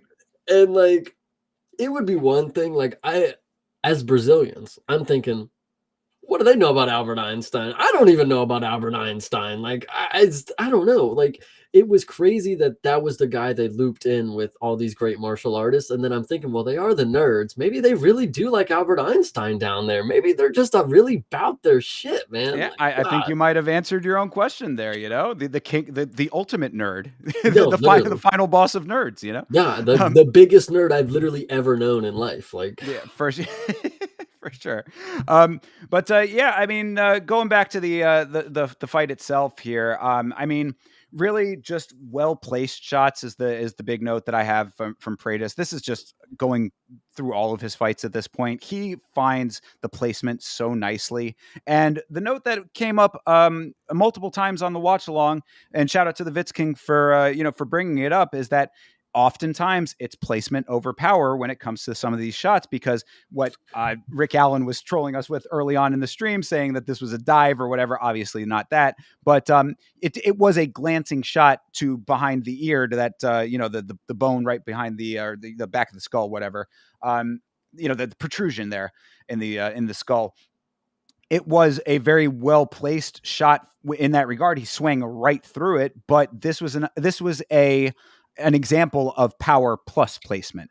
I want to counter because I'm curious. Sure. We talk about precision over power all the time. I don't think that explains why we have such skinny guys that can knock people out, because you're not going to tell me that all the skinny knockout artists that they're just pinpoint accurate. Like it just can't be that they're all just the most accurate strikers of all time and they just happen to be the skinniest people. Like there's got to be something else to it. Like Carlos Prates, he's not the skinniest guy ever, but he is. If you look at the build, he's built weird, guys. He's got really long legs, super long arms, torso's kind of small, and he has no neck. He's like Sean Woodson if Sean Woodson was not a boxer and it was a Muay Thai guy. Like it, I don't know what it is. The precision, I do agree. I mean, but he didn't chin Neil Magny. Like he didn't like clean Well, hit him but right he over did the. though. I mean, he did earlier. The right But hand no, dropped him earlier. but what I'm saying is like the shot that clipped him that you see bro like fall to. It's like that ain't no precision. Like that's just a shot that just like landed on a dude's head. Like I Well, mean, that's what I'm saying though. I think that it's precision plus power, and I mean, and the power even for the skinnier guys is there. I mean, like this, got to be you're velocity, man. You can move. There's got to be yeah. I mean, something moving. that's part of the power. I mean, like the amount of force that you can generate with the shot just is able to connect, and really, I mean, like a lot of times, like depending on where you hit it, it doesn't take all that much. I mean, really, like it's those two things intersecting at the perfect moment. I mean, I think that that's really the explanation there. Uh, I mean, they are fighting welterweight, so it is a little bit bigger. But I mean, with some of the really small guys, I mean, it's the same basic concept when they actually get the knockouts. Yeah. So I don't know. Either way, I mean, whatever the case may be, call it a fluke if you want to. I don't think that it was in the slightest. I mean, he got it right there where it needed to be No, behind the definitely arrow not a fluid. fluke. Yeah. But yeah. Either way, I mean, just a fantastic shot that did it. Like I said, also like that shot specifically, it wasn't just that he landed it, it was that he swung through it. I mean, like it landed it like it was like the bottom two knuckles kind of deal that actually made the connection, and he kept on going. So there was a large amount of force. He was swinging from a decent distance as well. So the amount of distance that you have to generate the force was there. I think it was just a really perfect shot in that regard. I think one thing I noticed very early on with Pratis that I really like, and I don't see it done very often. I'm trying to think who I originally saw like do it first. That gave me the idea. It might have been Islam. Um, Carlos Pratis, when Neil Magny was circling out from him, he was throwing high kicks on the side that he was, countering to, making him have to go the other way.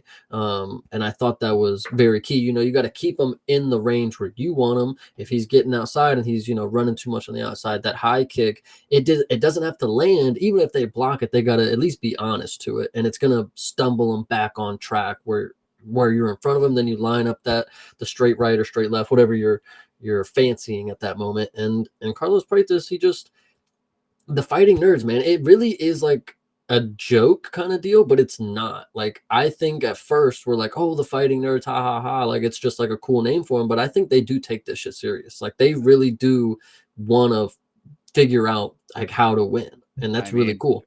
proof is in the fucking pudding, man. I mean, Jesus Christ. But so one other thing I did want to ask about, because I didn't know where this was coming from, but apparently no glove touch for a reason. Was Prates talking shit? Was that The face off was pretty intense between them too. I think it was just like he wants to knock him out kind of deal. I don't know. I yeah, don't think I don't know if there was Prates something specific. I don't think so. I just think Prates seems like an all business kind of dude. Like, cause after the fight, he seems fine. Like he's not like in a bad mood even before. Like, I mean, I just think it was one of those things. Like, I'm here to do a job, not make friends. So All right, hey, fair enough then. Neil, listen, actually, to go one more point on it, Neil didn't seem opposed to it. Like he didn't put his Right. hand out and like, so they both knew like fuck it, like whatever. Yeah, well, no, that just it gave me the impression that that there was some incident or some shit talking that happened that Magny got upset by, and that might have instigated it. But I mean, you're right; neither of them did put him out. So, People just um, don't like Neil Magny for some reason. Ian Gary had some, but Ian Gary's also just, Ian Gary was a fucking idiot for what he did yeah, with Neil Magny. That whole situation was absolutely stupid. But yeah. yeah, you're right. Magny for some reason just gets a bad rap in general. It's an unfortunate thing because I think he's a pretty decent fighter. He seems like he literally just shows up and he's just happens to be the opponent of the dude who's a killer. Like you can't really be mad that he's trying to get a paycheck. Yeah, for sure. Well, I mean, I guess that about puts a pin in UFC Fight Night Magny versus Prates, the 100th card at the Apex. Pretty good one, you think? It was good. And I think going back, it'll be really like a really good rewatch, even though, we've talked about it before, ESPN and the rewatches, man, this will be one of those ones you can't find ever again once it's gone. But going back, it'll be a lot better because you won't have the slowing down of the pace. Like I can't believe that on the 100th episode, I sat and watched people in a booth. Like they were pulling people out of nowhere to give takes. Like I swear to you, I saw two random women. Like Minty was on there, and then there was two additional ones, and then there was like the desk booth, and then they went down to Laura Bisping and Brendan. Like they went around the world on this one. It was They had kind to of dig crazy, deep. Yeah. dude. Talk about going in the rabbit, like, pulling the rabbit out the hat. Dana was on his shit, man. God damn. Yeah, well, fair enough. Yeah, perhaps for the re-airing, if the UFC ever does one of those live streams again where they re-air, they can do a little bit of editing to it. But Yeah. either way, good stuff though. Fun card. Yeah. All right, well, let's move on real quick to back to Renier de Ritter. We wanted to talk very briefly about some of the comments that he made regarding one championship, and this kind of puts into context a little bit of some possible trouble in paradise, so to speak, when it comes to one championship. So let me bring this up real quick here. All right, so this is Renier de Ritter in his post-fight interview during the press questions and stuff like that, outside of the octagon, of course, for anybody who's just listening. And this is what he had to say. Yeah, it's been a bad couple of years. The stress I've been put through, the stress my family's been put through, to even just get fights, it hasn't been nice. And this is something. It's hard for me to talk bad because I've had a couple good years at one as well. In the beginning, they treated me well, but over the last couple of years, it's been really bad. And this is something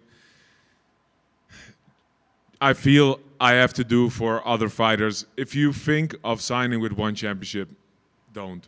It's that simple. You should not. There's nothing there. There's no fights. You're just wrong if you do this. If you sign there, this is a bad mistake. Okay, so this is coming after now a couple of other fighters who have also defected in one way or another from one, and a couple of shakeups as far as champions go over at one as well. So the ones that I know of, and Chase, you can add to this list if you have any that you're thinking of that I miss, but you have Sage Northcutt, who just left the promotion, they say amicably, but he left one way or another. You have Mikey Musumeci, who left under kind of weird circumstances where he was asked to cut weight like by a ridiculous amount. I want to say somewhere in the range of like 26 pounds in a week. And because he was not able to do that, he was stripped of his title. So that's the second one. The third one is recently Rod Tang, who's one of their big stars in one. He did not leave the organization, but he was stripped because he missed weight. He still ended up winning his fight. So he, I guess, basically retains just by nature of him not losing. But those three are the ones that I can think of off the top of my head that were a little bit strange. So when you add in Renier de Ritter into the equation, obviously there are some people who are not super happy with the promotion there. So that's what I got. What do you got, Chase? I want to first say that it sucks that he had to like muster up like confidence. Like it felt like this was hard for him to do, like to say like this was shit for me and my family. Not just like, hey, I was put in predicaments where I didn't want to like fight and they made me, or I couldn't get paid what I want. Like this was a situation that affected other people, not just myself. And that he had to like put others on notice. Like don't go there. Like he felt that he's doing a service to everybody else by letting him know like this is not the place that you need to go. There's no fights, which is a crazy thing to say. There's no fights being made. Like if that's the case, I mean, if you are one of these people who, even if you're one of these people who want to just get a paycheck, if there's no fights, you're not getting paid. If you're one of these people who just want to fight, there's no fights, you're not getting what you want. And it really, I feel bad for him, and I feel good that he's in a better place now, because as a 2 division champ, this is how one treated him. Like, even in the later years of his career, how are you treated better when you first get there, and then you start winning, and you're the top product? How are you getting treated worse? And Elite in the Discord brought up that Demetrius Johnson didn't hate his time there. And I think that was a great point to bring up, because sure, one treated the greatest product that they have like a god. I'm sure of it. But the fact that everybody else under him is saying that they didn't get treated like that probably says something, that they're doing something wrong. If your 2 division champ is grateful to get up out of there and he's telling everybody, do not fucking sign, there is a big problem there. And like you said, with all the issues with Mikey and Rod Tang, one is on the hot seat, and the UFC is going to be able to steal a lot of talent here in the next couple of years when these contracts start going up. Maybe PFL or Bellator, but I can just tell you that the rosters are going to get larger just because of what just happened on this video. Yeah, to your earlier point, it is very insane for him to say that there are no fights to be made for him as a 2 division champion as well. I mean, that makes no sense whatsoever, especially if they are putting on shows regularly, which they do. I mean, even the ones that are not aired on the outlets that make it over to the United States, I believe that they're still doing more regional shows that are going on in the region that they operate, which is of course in Asia. So very strange there. One other note I wanted to add to this conversation was that I am somewhat active on LinkedIn, and when I'm on LinkedIn, when it comes to MMA, I follow a lot of people who are involved in the financial side of these organizations. And I just saw not too long ago, it's one of those things that like I filed away in the back of my mind and never really had a reason to say it before. But I just saw recently that one championship, just within the last few months, I want to say, turned a profit for the first time.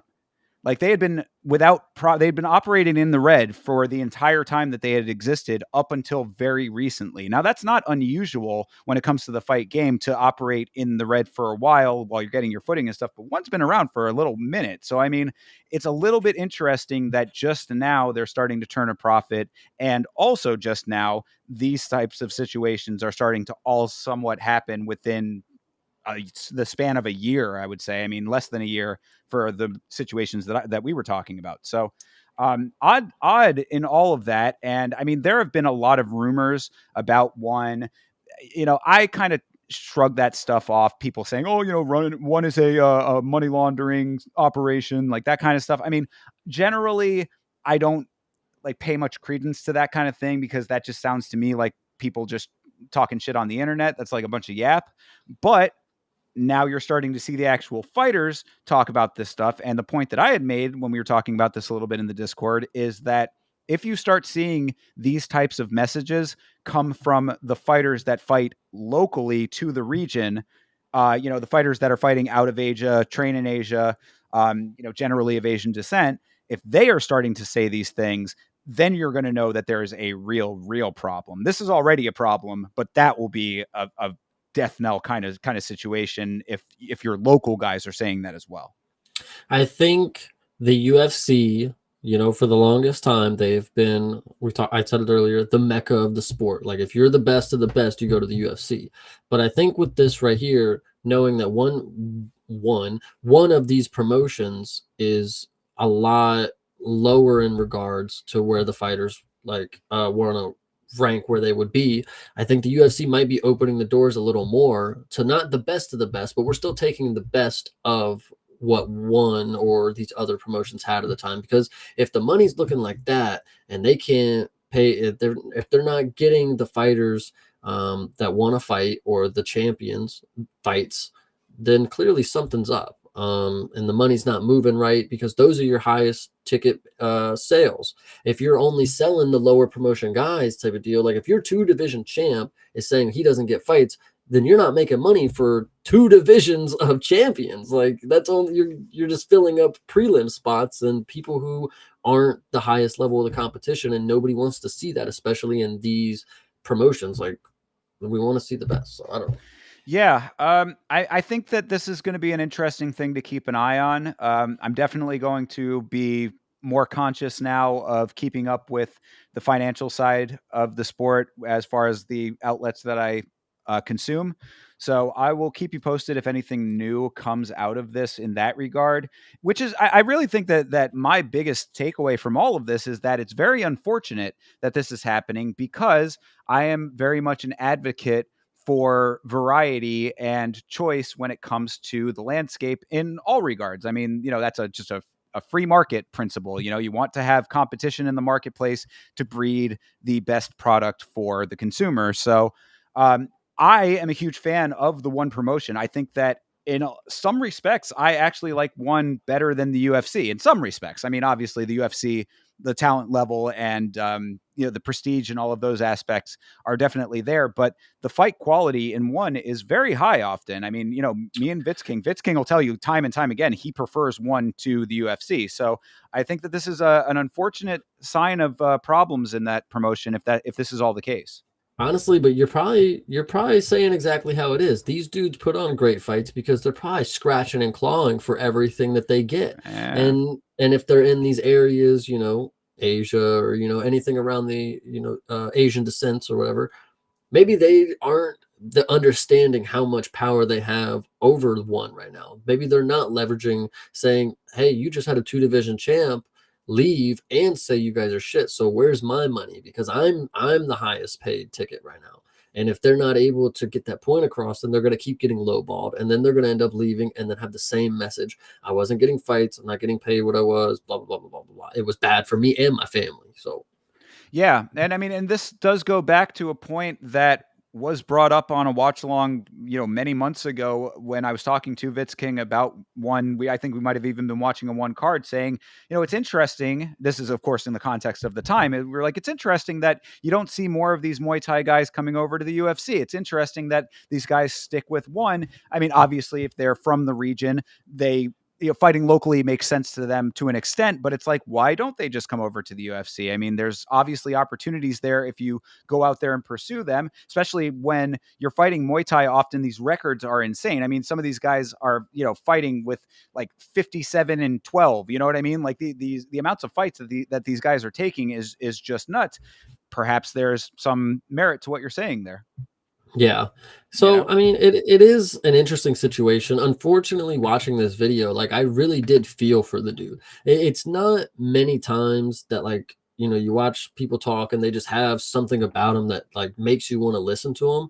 But in this case, it wasn't like an exciting and like exhilarating type of thing. Like I really felt bad listening to bro. Like he literally said like it was bad for me and my family. Like I really just like think like how could they have made it bad on your family, bro? Like I know you weren't getting fights and not getting paid, but like if it goes deeper than just not being in a bad financial situation, then that's something different. Like that's kind of messed up.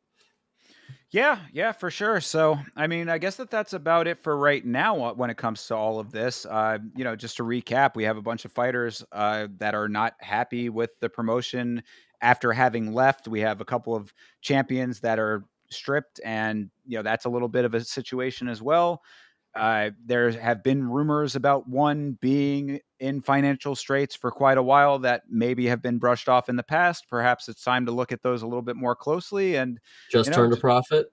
yeah, So right. Just turned a profit for the first time. So, I mean, there's a lot of things that would seem to be signaling trouble brewing for one championship. So, we'll keep an eye on it and we'll come back and update when updates are available, I guess. yeah, Yeah, right. about all we can do. It's about it for right now on that. So there you go with that. But all right, so let's wrap it up with a little bit of a look at the upcoming card. Of course, that is UFC 309, Jones versus Miocic. Wow, it feels like I was 7 years old when this fight was announced. I'm an old man now. So yeah, it is. It's finally happening. John Jones finally having his last hurrah vanity fight with Stipe Miocic. Me and Chase have a pact that we're not going to go on any long-winded rambling rants. We've talked this situation to death. Everyone on the planet has talked this to death. So what would you like to say about this fight, Chase? I think the thing that I want to make known most about this fight, it doesn't have anything to do with John, and it actually does have to do with Tom Aspinall. So I will say that this fight has been set since Tom Aspinall was not interim champ when this fight was originally booked. John Jones got injured, and now here we are. So the fact that Tom Aspinall has been asking for a fight with John Jones, and this fight has been scheduled for a really long time, and even the fans running away with that John Jones is scared. It's like, guys, the fight has been booked. We are finally here. Anything after this point, I will gladly listen to. But as of right now, we've known this fight is going to happen before Tom even took that silver belt. So let's get this one over with, and then we will hear the Tom Aspinall stuff. I do think John Jones wins this one. That's about it. Well, I am going to do something that no one else on this planet is going to do. I'm going to say Stipe Miocic wins this fight. Boom. Clip it. Let's fucking go. Stipe fucking wins. Stipe still has it in him, and he's going to pull the greatest upset in the history of this sport off, because I actually do believe that if he pulls off this win, it would be the greatest upset in the history of MMA. If you beat John Jones at this point, it is a feat in its own. But doing it out 4 years on the couch, that's kind of crazy. There's no way that Stipe wins this fight. I mean, I think that it would be insane. Look, I was talking to somebody else about this today, and we were looking at the odds. Now, these odds are a little bit different than the ones that we had seen, but I was like minus 725. I think the odds that we had were minus 600 and plus 475. So I was like, wow, that's actually not as crazy as I thought the odds were going to be. So I guess there are some people who think that there is some minuscule sliver of a chance for Stipe. I honestly I don't think it's okay. John Jones has never lost. So we're obviously going to go under the assumption that it is possible, which at this point doesn't seem to be. So Stipe, John Jones is not the striker that he once was, and he's a lot slower on the feet now. I think it's going to be a wrestling match to a T, because John wants to get a sub. But I think Stipe will do a really good job of defending all of that, and he'll probably lose in a lot of control time. But I don't. If any heavyweights can make it to decision, it's these ones. And if they're going to wrestle, I think that's very easy to happen. So you think that this is going to go to decision? I think it very. I don't know, man. John Jones, man. It sucks because, again, it's like, do I want to be the person who, I genuinely don't feel like John Jones should lose, and I don't want to be the person like, oh, he's got to lose one day, man. It's not gonna last forever. But I think this one could last forever. He's at a weight class where he literally is going to be better than everybody at everything for the rest of his career. And you're taking the fight against this version of Stipe happening now in 2024. You know what I mean? So it's like all of these factors, even, take out the legacy of John Jones. I mean, Stipe probably loses to the majority of the top 10 at this point. I mean, maybe not the top 10. I would say maybe the top 5. But you know what I'm saying? Look, I think that at least they give him a run for his money. It's come on, man. I mean, let's call a spade on that one. I am going to stand by my assessment that Stipe still has something left to offer this sport, and that he will get this win. So I'm going to be right about this. I'm putting it out there into the ether. I'm using the secret. I'm casting it off into the cosmos, and it's going to come back to me in tenfold of a return. So Stipe wins this fight. Book it, clip it, put it on everywhere. St. James said it. I think also John Jones is leading this. I think I'm trying to think of a correct analogy. He's waving something over your eyes. He's making you think I'm just as quick as I was. I just don't want to utilize that because I didn't need to against Cirogan. I knew I could evade and take him down or whatever. I think we're going to see just how Father Time has affected John Jones. He is up a weight class. We didn't see much of him at that weight class. He just got it done very, very quickly. And whatever you may think that he's what he was at light heavyweight, it's just not possible. He's heavier. He's older. Those two things will affect how quick you are, how your movement speed is. And I don't know if that's going to be the reason that he loses, because that's probably not. But I do think this is a wrestle heavy John Jones. Although he has such well-rounded skills that he can do a lot of different things, and he's probably not going to lose if he decides to stick around at heavyweight. Which, why wouldn't he? If you're the GOAT right now, why stop at this record? It's like, why wouldn't you blow the record out the park? Go be 35-1, you know? Well, I made the whole video about exactly why he won't do that. It's for the sanctity of the legacy. But who knows? I think that what I had said in that video is that I think that the ego will trump the sanctity of the legacy to an extent, because I think that the talk about Tom Aspinall is getting to John a little bit more than he's letting on. So that's at least an early assessment that I had of it. I could be completely wrong. He's still saying that he wants to retire. He's also continuing down the Alex Pereira path. He's been beating that drum. There's a lot of things that could happen. I don't know exactly what is going to happen, but I would suspect that he sticks around for at least one more fight if I had to, gun to head kind of situation. But the last thing I did want to mention, based on what you were saying before that, was the one point that Stipe did make that I thought held some weight, was that, like you said, John was not tested at heavyweight the way that you would want to see a heavyweight champion tested. And most importantly, he did not feel heavyweight power. So there is something to be said for Stipe. The power is the last thing to go, is the conventional wisdom. I think that there's something to be said that, Stipe could come out and at least put on some hands if he can get close enough to him. That's going to be the big what if.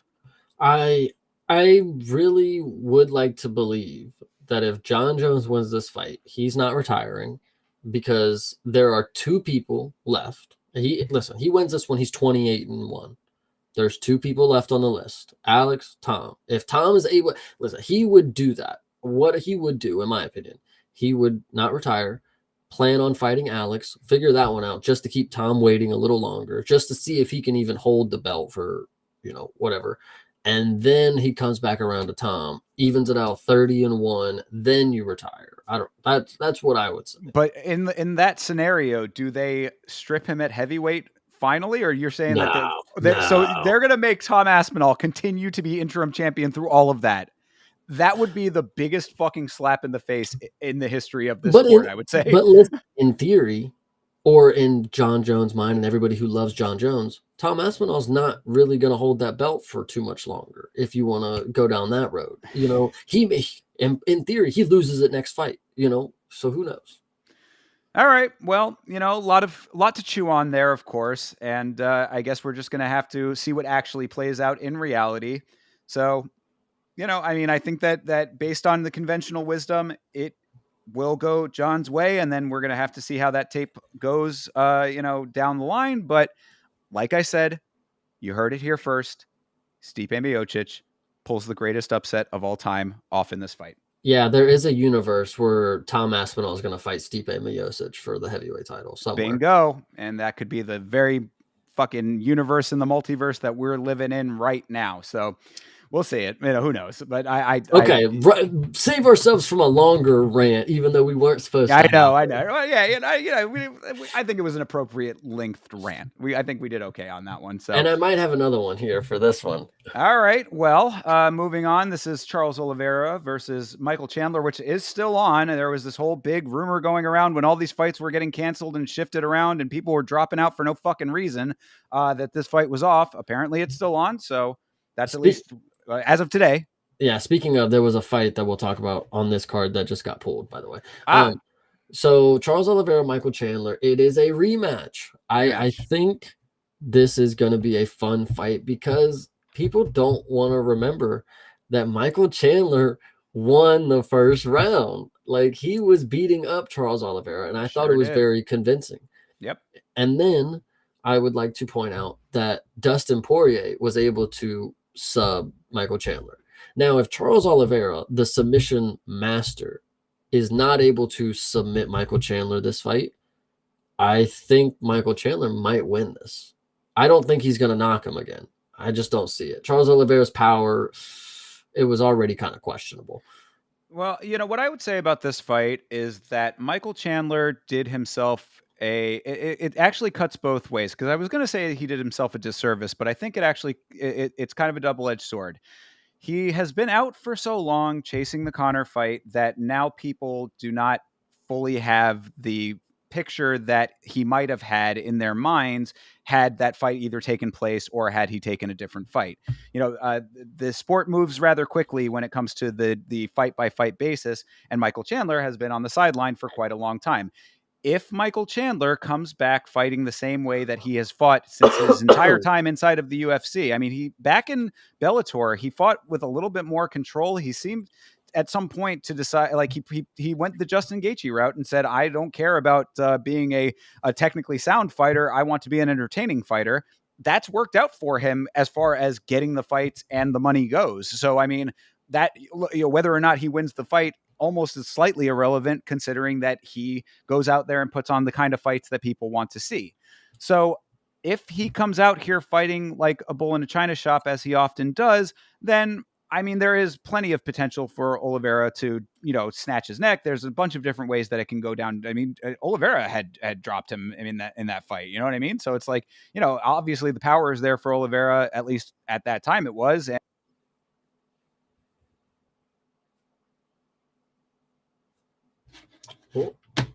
did I lose you? Uh-oh. Hello? Yeah, you froze for a second. No, you're good now. Jeez. Okay, sorry. Well, what I was saying is that, Oliveira, the powers is certainly there for him, and Michael Chandler leaves himself open often. So if there's a lot of different ways to get caught if you're Michael Chandler fighting the way that Michael Chandler has fought in the past. So if he fights differently, could be a whole different story. If he fights the same to be the most entertaining fighter on the planet, I think that Oliveira has a good shot of winning it. I think you brought up a great point, the way he fights. And so just a couple of days ago, I was rewatching Michael Chandler and Tony Ferguson. I was showing my dad. And when I'm watching it, I actually sat back and I said, Michael Chandler's actually like not rushing forward. Like he's actually taking his time and like calculating where he wants to, have his strikes land. And then, he was setting up obviously that front kick. Michael Chandler actually was composed back then, and that was against somebody who was at the time a very scary opponent. Charles Oliveira is the same deal. I think Michael Chandler just might be able to pull something off, man. That's the way that I see it. And I'm not a big Michael Chandler fan. I would say I like Charles Oliveira more, but it's possible for Michael Chandler to win just because of the success I saw him have him in the first round of their first matchup. Yeah, I mean, and that's really like why Michael Chandler fighting the way that he fights now is always going to be just a big what if until he's actually in the cage. It's what the circumstances are in the actual fight at the moment, because it's very unpredictable, it's extremely explosive, and it's not very controlled. So, I mean, like, could he catch Oliveira? Absolutely.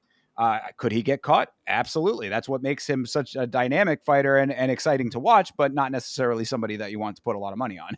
Yeah, 100%. So, yeah. So I would probably side with Oliveira just off of that fundamental aspect. Moving on, we got Bo Nickel versus Paul Craig. I don't know why everybody is so down on this fight. I am very excited to see Bo Nickel again. I seem to be the only Bo Nickel fan on the planet, apparently. I don't know why that is, but... No, I like Bo. I do think he's going to win this one so easily. Yeah, absolutely. I honestly think, though, I think he'll probably strike with him. Paul Craig's striking is so bad. And I think this is a perfect opportunity for Bo to trick the audience. Like, hey, my striking is really good. I beat up Paul Craig, not knowing that Paul Craig's stand-up is like one of the worst ever. And then also, I want to make a point that the people who are like, I'm putting money on Paul Craig, big brain, because he's going to get a triangle choke. I have never seen people have so much faith in one dude's one submission. Like, he dead ass has no other submissions in his game. He just has the triangle, the triangle. And like, sure, it happened twice. You got some really good opponents with it, but like, this is like years down the line now. I'm waiting for it to happen again. Brendan Allen made you look like shit, and Kaio popped your head off the fucking cage. So whatever. Yeah. I mean, I think that that's all pretty well the full on assessment of it. I think that this is another slightly higher, but this is really just a stepping stone for Bo Nickel. Another stepping stone in the path that he's on. And I hate to say it because I mean, like Paul Craig, I want to be a fan more than I can be, unfortunately, but it's just the reality of the situation. And Bo Nickel is the real deal. I mean, he's proving it time and time again. I mean, back when Bo Nickel was talking about the Hamzat fight, I was like, I could see that. I know that that's kind of crazy now with the, Hamzat possibly challenging for the title. I still don't even think it's all that crazy. I mean, I think that Bo needs to prove himself, more. I mean, yeah, sure. I mean, obviously he's 6-0. That is kind of wild that he's even in a position where he is now. But I mean, the finishes are so convincing. And I mean, I just don't see any real weaknesses in the game, and he sticks to the game plan so goddamn well. So I'm with it. American wrestling, man, it seems to work. If you got that as your base, anything's possible. Look where John Jones started. There you go. Sure. The next John Jones, hopefully without Bo Nickel, the next John Jones. Chase said it here first. Mark it, dude. I like it. All right. Well, yeah. So there you go on that one. Now we're starting to get into the parts of the card that people are a little bit underwhelmed by. I still think that this is a decent card overall, but this is Viviane Araújo versus Karine Silva. I mean, I don't really have too strong an opinion on this one based on the performances I've seen in the past. I would slightly lean towards Karine Silva, but it's really more of just gut based on the last couple of performances on both sides. Yeah, this one, I mean, it's just a filler for me. I do love my women's MMA, but it's not interesting when it's just two people from the same country, in my opinion. Like, it's just two Brazilian women fighting. Like, if this was like, a Polish girl versus a Brazilian, then I'm like, oh, okay, something interesting's happening. But this one, I mean, I'll watch it. I'm gonna be excited. Well, why do you think that is? Do you think it's just because of a similarity of the styles, or is it? I think that might be what it is. Like, I think I'm just expecting to see kind of like a stalemate kind of matchup. Yeah, I think that might be pretit accurate, but it could end up being some high level grappling, which would be kind like of cool. I mean, they're both fighting style Brazilian jiu-jitsu. Like, I mean, yeah. it's just going to be grappling, and honestly, that's not bad with the women because we've talked about it. They're more flexible. They can get into a lot of different exchanges and role reversals, but I'm not too sure if this will be one. It's high up on the card, so the UFC might know something. Yeah, perhaps. Or it could end up being like that one fight that was high up on the card in Edmonton and completely let everybody down. But yeah, that could have been Jillian Roberts, dude. Like, she could have been the co-main. Yeah, it was the co-main. Just under the co-main. Just under the co-main. Oh, okay. Right, yeah, you're right. Yeah, but yeah, exactly. Well, either way, let's hope for a good fight. Moving on to a better one. Yeah, I mean, Mauricio Rufy versus James Iontop there, or James Iontop, I guess is how it's pronounced. Yeah, I'm going to say Mauricio gets this one done quick and then fulfills his destiny to meet up in Australia with the other nerds. But there you go. He's on a quest down under after this one. I mean, this is one of the rare instances where I would say a minus 1,000 is probably warranted. I think that James Iontop is not great, to be polite. I've never been impressed by anything I've seen out of him. And Mauricio, he knows how to get beat up, though, dude. There you go. You're right. There's a silver lining to everything. Mauricio Hoofy he's a fighting nerd, and he's one of the real deal ones. So yeah, I mean, I think that this is pretty open and shut.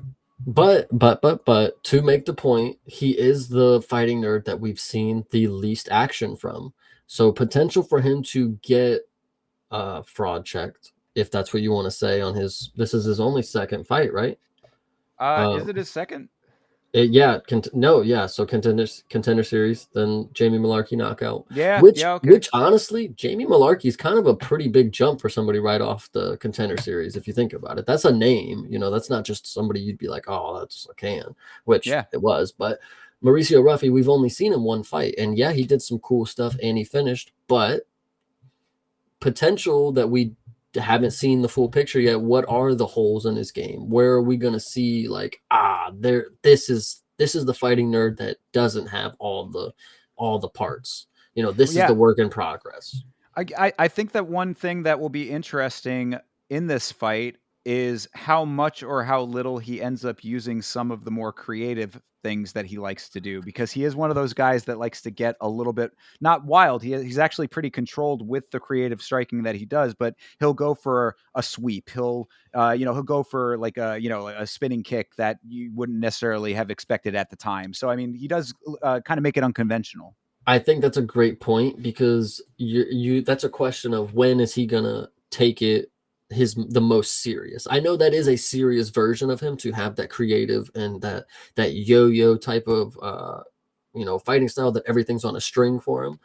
But one of these days he's going to be in a matchup where, maybe it's the first strike or whatever that actually lands, and he realizes like, oh, I need to like lock in, like I can't do a spin kick this time, like kind of deal. So I don't think it'll be this one, but eventually you got to ask yourself, when is the creativity going to meet like ahead with somebody's actual opposition, I guess. Yeah, absolutely. And I mean, there's nothing to say that the creativity couldn't work to his benefit because I do think he's pretty controlled with it. I don't think that he's wild necessarily. I just think that he has a lot of tricks in the bag, but you're right. I mean, this is certainly something that he could be encountering. So yeah, we'll see what happens in this fight. But I do think that James Yantop is a good canvas for him to utilize those skills if he does it effectively, which it certainly seems like he could. Yeah, canvas is what he's going to become. Like he's literally going to mold into it after Rufy's done with him. Absolutely. And shout out to the base goddess, by the way. Literally. Yeah, much appreciated for the check-in and for all the support. When's your next video coming out? Yeah. All right, moving on to Jonathan Martinez versus Marcus Magny. I am very high on Marcus Magny. I think that this is a very good test for him, Jonathan Martinez. I like this fight a lot. What do you think?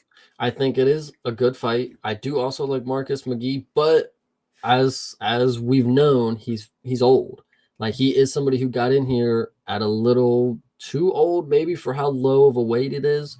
So that's the thing that worries me, because Jonathan Martinez, he's one of these dudes that's lightning quick. Like he's gonna light Marcus up on the feet. So it worries me that Marcus might not be able to use his, I want to say, a grown man strength kind of deal. But I don't know. Martinez is coming off a loss. Marcus looked really good in this last one.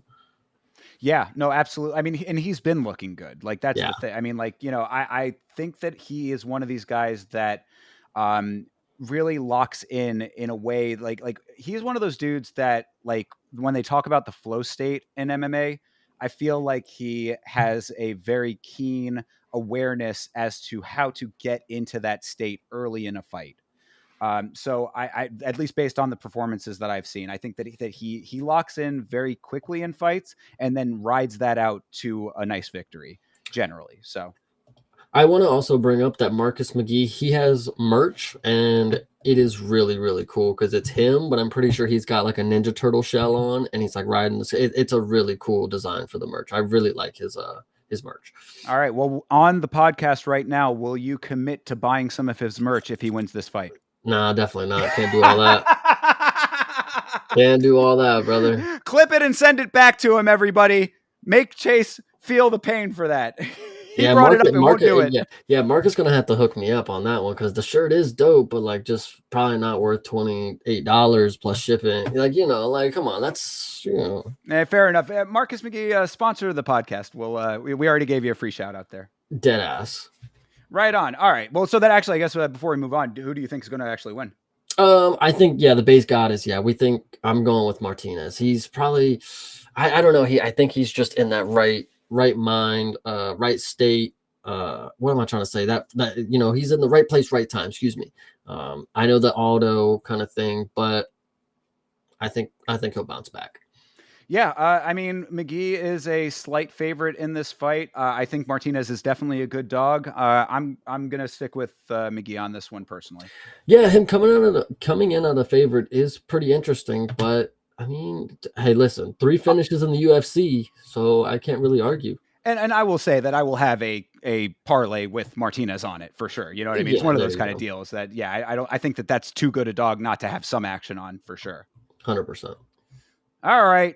King Fingers is back. Mr. Weidman versus Eric Anders.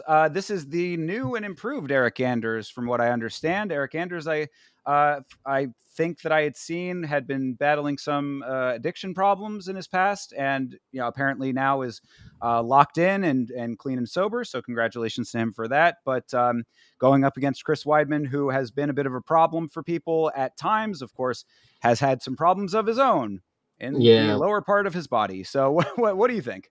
I think I'm really fucking hoping to God that we finally get somebody who will kick this dude's leg again.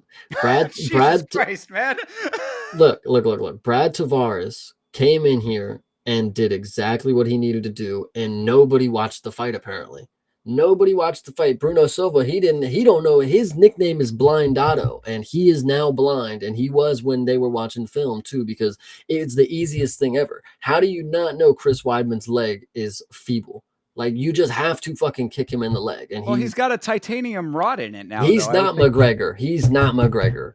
Does not have no titanium rod. It's probably a walker cane that's holding him together. That is so crazy to me that Bruno Silva lost to this man. Obviously, it was some fluke shit. He got away with the double eye poke, fucking swipe, And Eric Anders, if you're coming off addiction, buddy, you need to fucking show me that you have some grit. I need to see the ex addict on this fight. Go crazy on Chris Weidman. I sincerely need it to happen so he can go back to the booth and stay his ass there, because I'm tired of seeing him fight with all this shit. Because, bro, he's annoying. That's about it. All right. Well, obviously some strong opinions out of Chase on this one. I mean, look, as far as Chris Weidman goes, I mean, go back and watch the Atlantic City video that I put out about it. Trust me, I have a lot to say on there. And I mean, Weidman, for a guy who, at one point was Captain America. I forget what I was trying to get it for, but at some point I was talking about we need like a Captain America fighter. And I would have said Chris Weidman at the time, but I can't really put him in that spot anymore, because after what happened in Atlantic City, it's like, dude, you've lost so many points with me. If he goes for the leg, there's nothing against it. So, I mean, do it to it if that's the route you want to take. Either way, I would like to see Eric Anders get this win, and I think that it's a winnable fight for him. Absolutely. Yeah, obviously it's a winnable fight. Chris Weidman is 40 years old. This dude should have been known that there's nothing left in the tank for him that last fight. Like, the Brad Tavares one, I honestly think should have been a wake-up call. Like, oh, I can't compete anymore. Like, my leg is literally going to be an issue. So, there's really just not much more to say, unless he comes out here and does some cheap shit. Then he might win, but I don't see it. And then, actually, since the next fight coming up, I think is a good Captain America thing. Jim Miller, good enough. I like that. There you go. All right. Well, Jim Miller versus Damon Jackson. Damon having a tough go of it lately, considering that he's been making some rather poor decisions in the cage. If I recall his last fight, that was against Chepe Mariscal, I believe. I did not like the way that he was fighting that fight. And Jim Miller just continues on down the Iron Man path, whether he wins or loses. So is this going to be another one that he wins? I remember when this fight, when it got announced, and like I looked at it just like puzzled, like, who asked for this? Who asked for Damon Jackson? Like, listen, after his first fight when I was hating, and he got the unanimous decision win against, I forget who it was, but then he lost to Shepe. I was rooting for Damon Jackson. I was like, oh, the leech is coming back. Now you're up against Jim Miller, and I'm like still at this time like thinking, again, who asked for this? Who asked for Jim Miller versus Damon Jackson? Like, I would have preferred either of them against anybody else on this card too. Like, just not against each other. I don't see how these like overlap. Like, Well, Jim Miller's at like a passing of the torch kind of phase in his career, I would say. I think that that's an interesting point, though, because I believe that Jim Miller is almost in his own category at this point. Like, I think that he gets fights mainly because of the legacy that he has created for himself, and he needs someone to fight. So it's Damon Jackson today. You know what I mean? That's the way that I look at it with him. I think that the UFC kind of buys into the narrative that he is the Iron Man of the sport, and he's just going to continue until he don't want to continue anymore. And he's the guy that's reliable. He'll pick up the phone. So Yeah, I mean, is this the ideal fight? No, but I do like seeing Jim Miller fight. So, I'm okay with it. I don't mind. I think what makes it even weirder, my questions I still believe are warranted, but the fact that Damon Jackson is also going up to lightweight for this is so it seems to me they didn't have anybody to call on the lightweight list, or Damon Jackson was like, "Hey, I'm ready to go to lightweight," and they were like, "Boom, Jim Miller, we got you." So That I could have don't. been. Yeah, that could be. I mean, it's, okay, well, if you want to go to another weight class, here's a good test for you to start out with it. I mean, at this point in Jim Miller's career, it would make sense that he'd be a testable figure, you know what I mean? Like Yeah, somebody who makes sense for that slot. So yeah, I mean, I'm okay with this fight, honestly. Again, these are the kind of fights that are giving the perception that this card is kind of weak, I guess, but I think it has potential to be not a terrible fight. I Hopefully.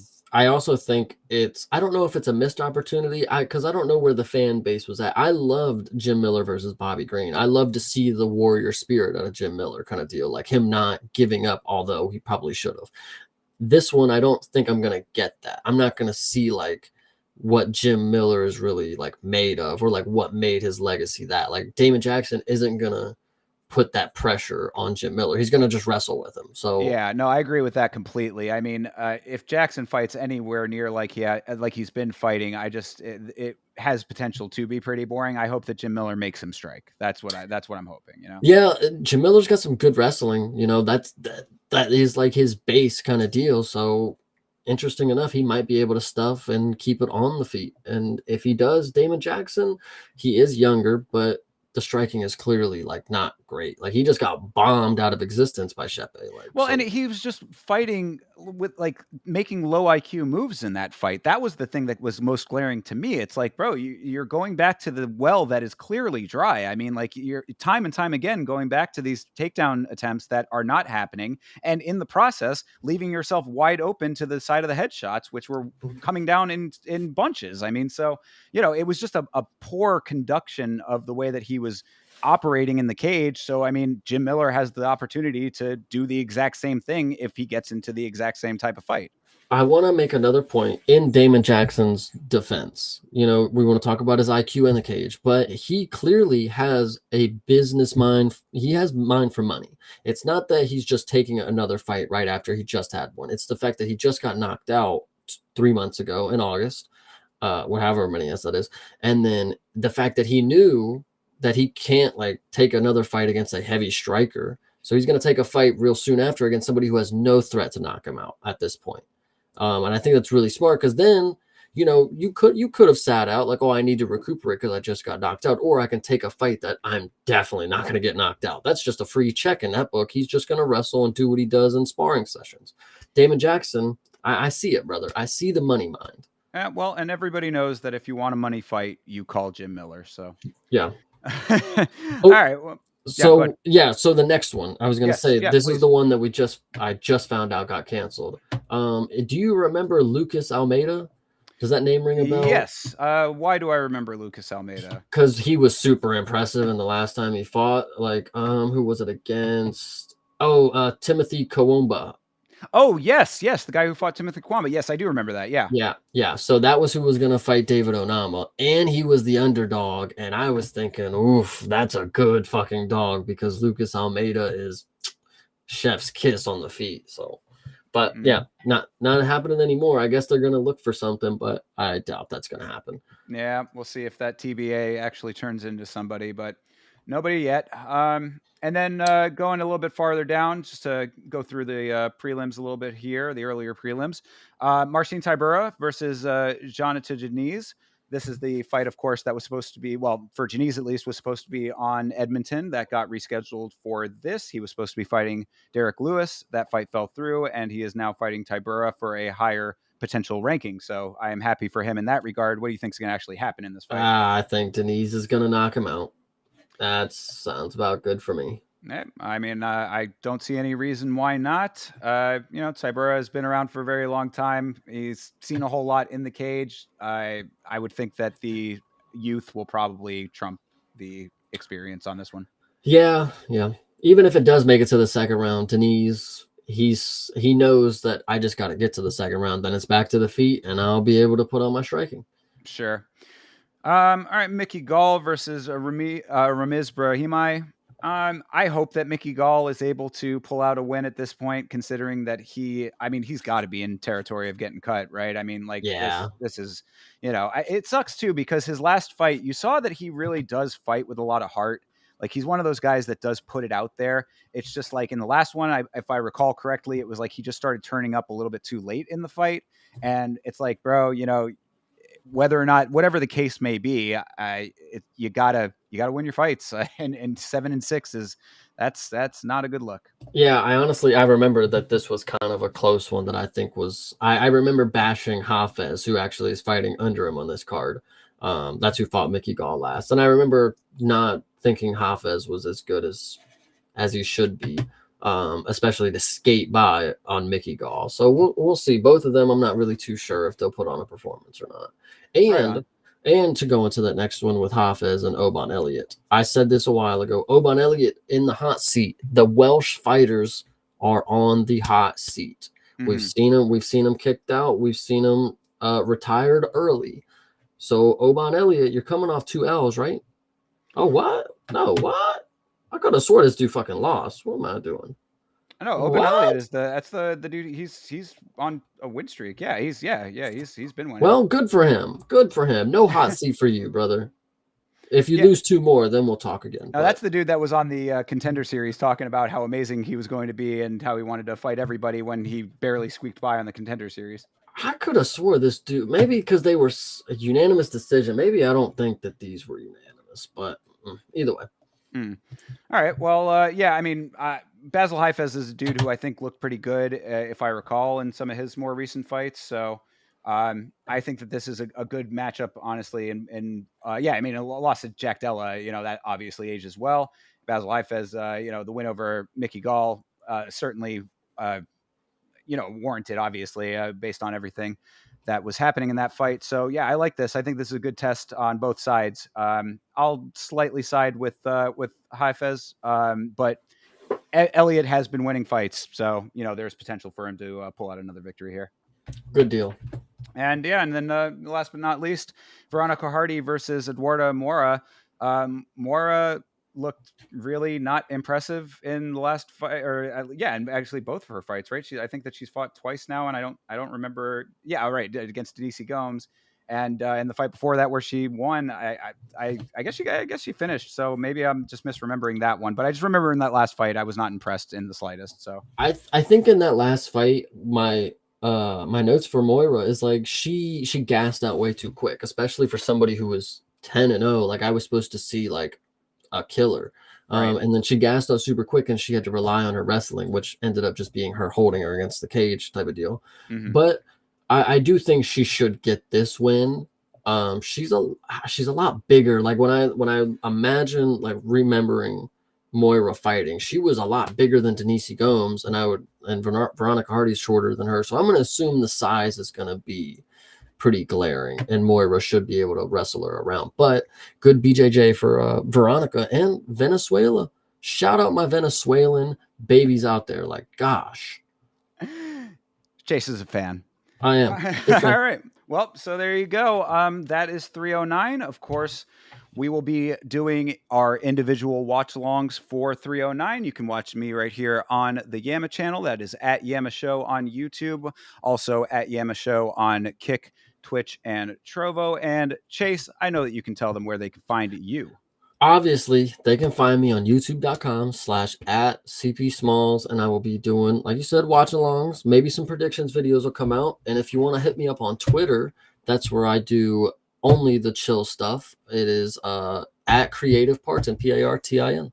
Only the chill stuff. I am at Yama Show on Twitter and on Instagram. This stream that you're watching right now, last week's fights, generally starts at 9, but if it doesn't start at 9, it will start later than that, and I will let you know start times on those platforms, so make sure you're following for that. I also just put a video out today, a little bit of a darker subject matter, so go into it knowing that, but if you end up watching, I appreciate that. Give it a like if you like it, dislike it if you don't, leave a comment, that always helps. Make sure you like this stream as well. This helps it get out to more people, in addition to the fine folks that we have had in the chat with us tonight. So, All of that being said, everybody, have a great rest of your week. Enjoy the fights, and we will see you soon. Most importantly, fight on.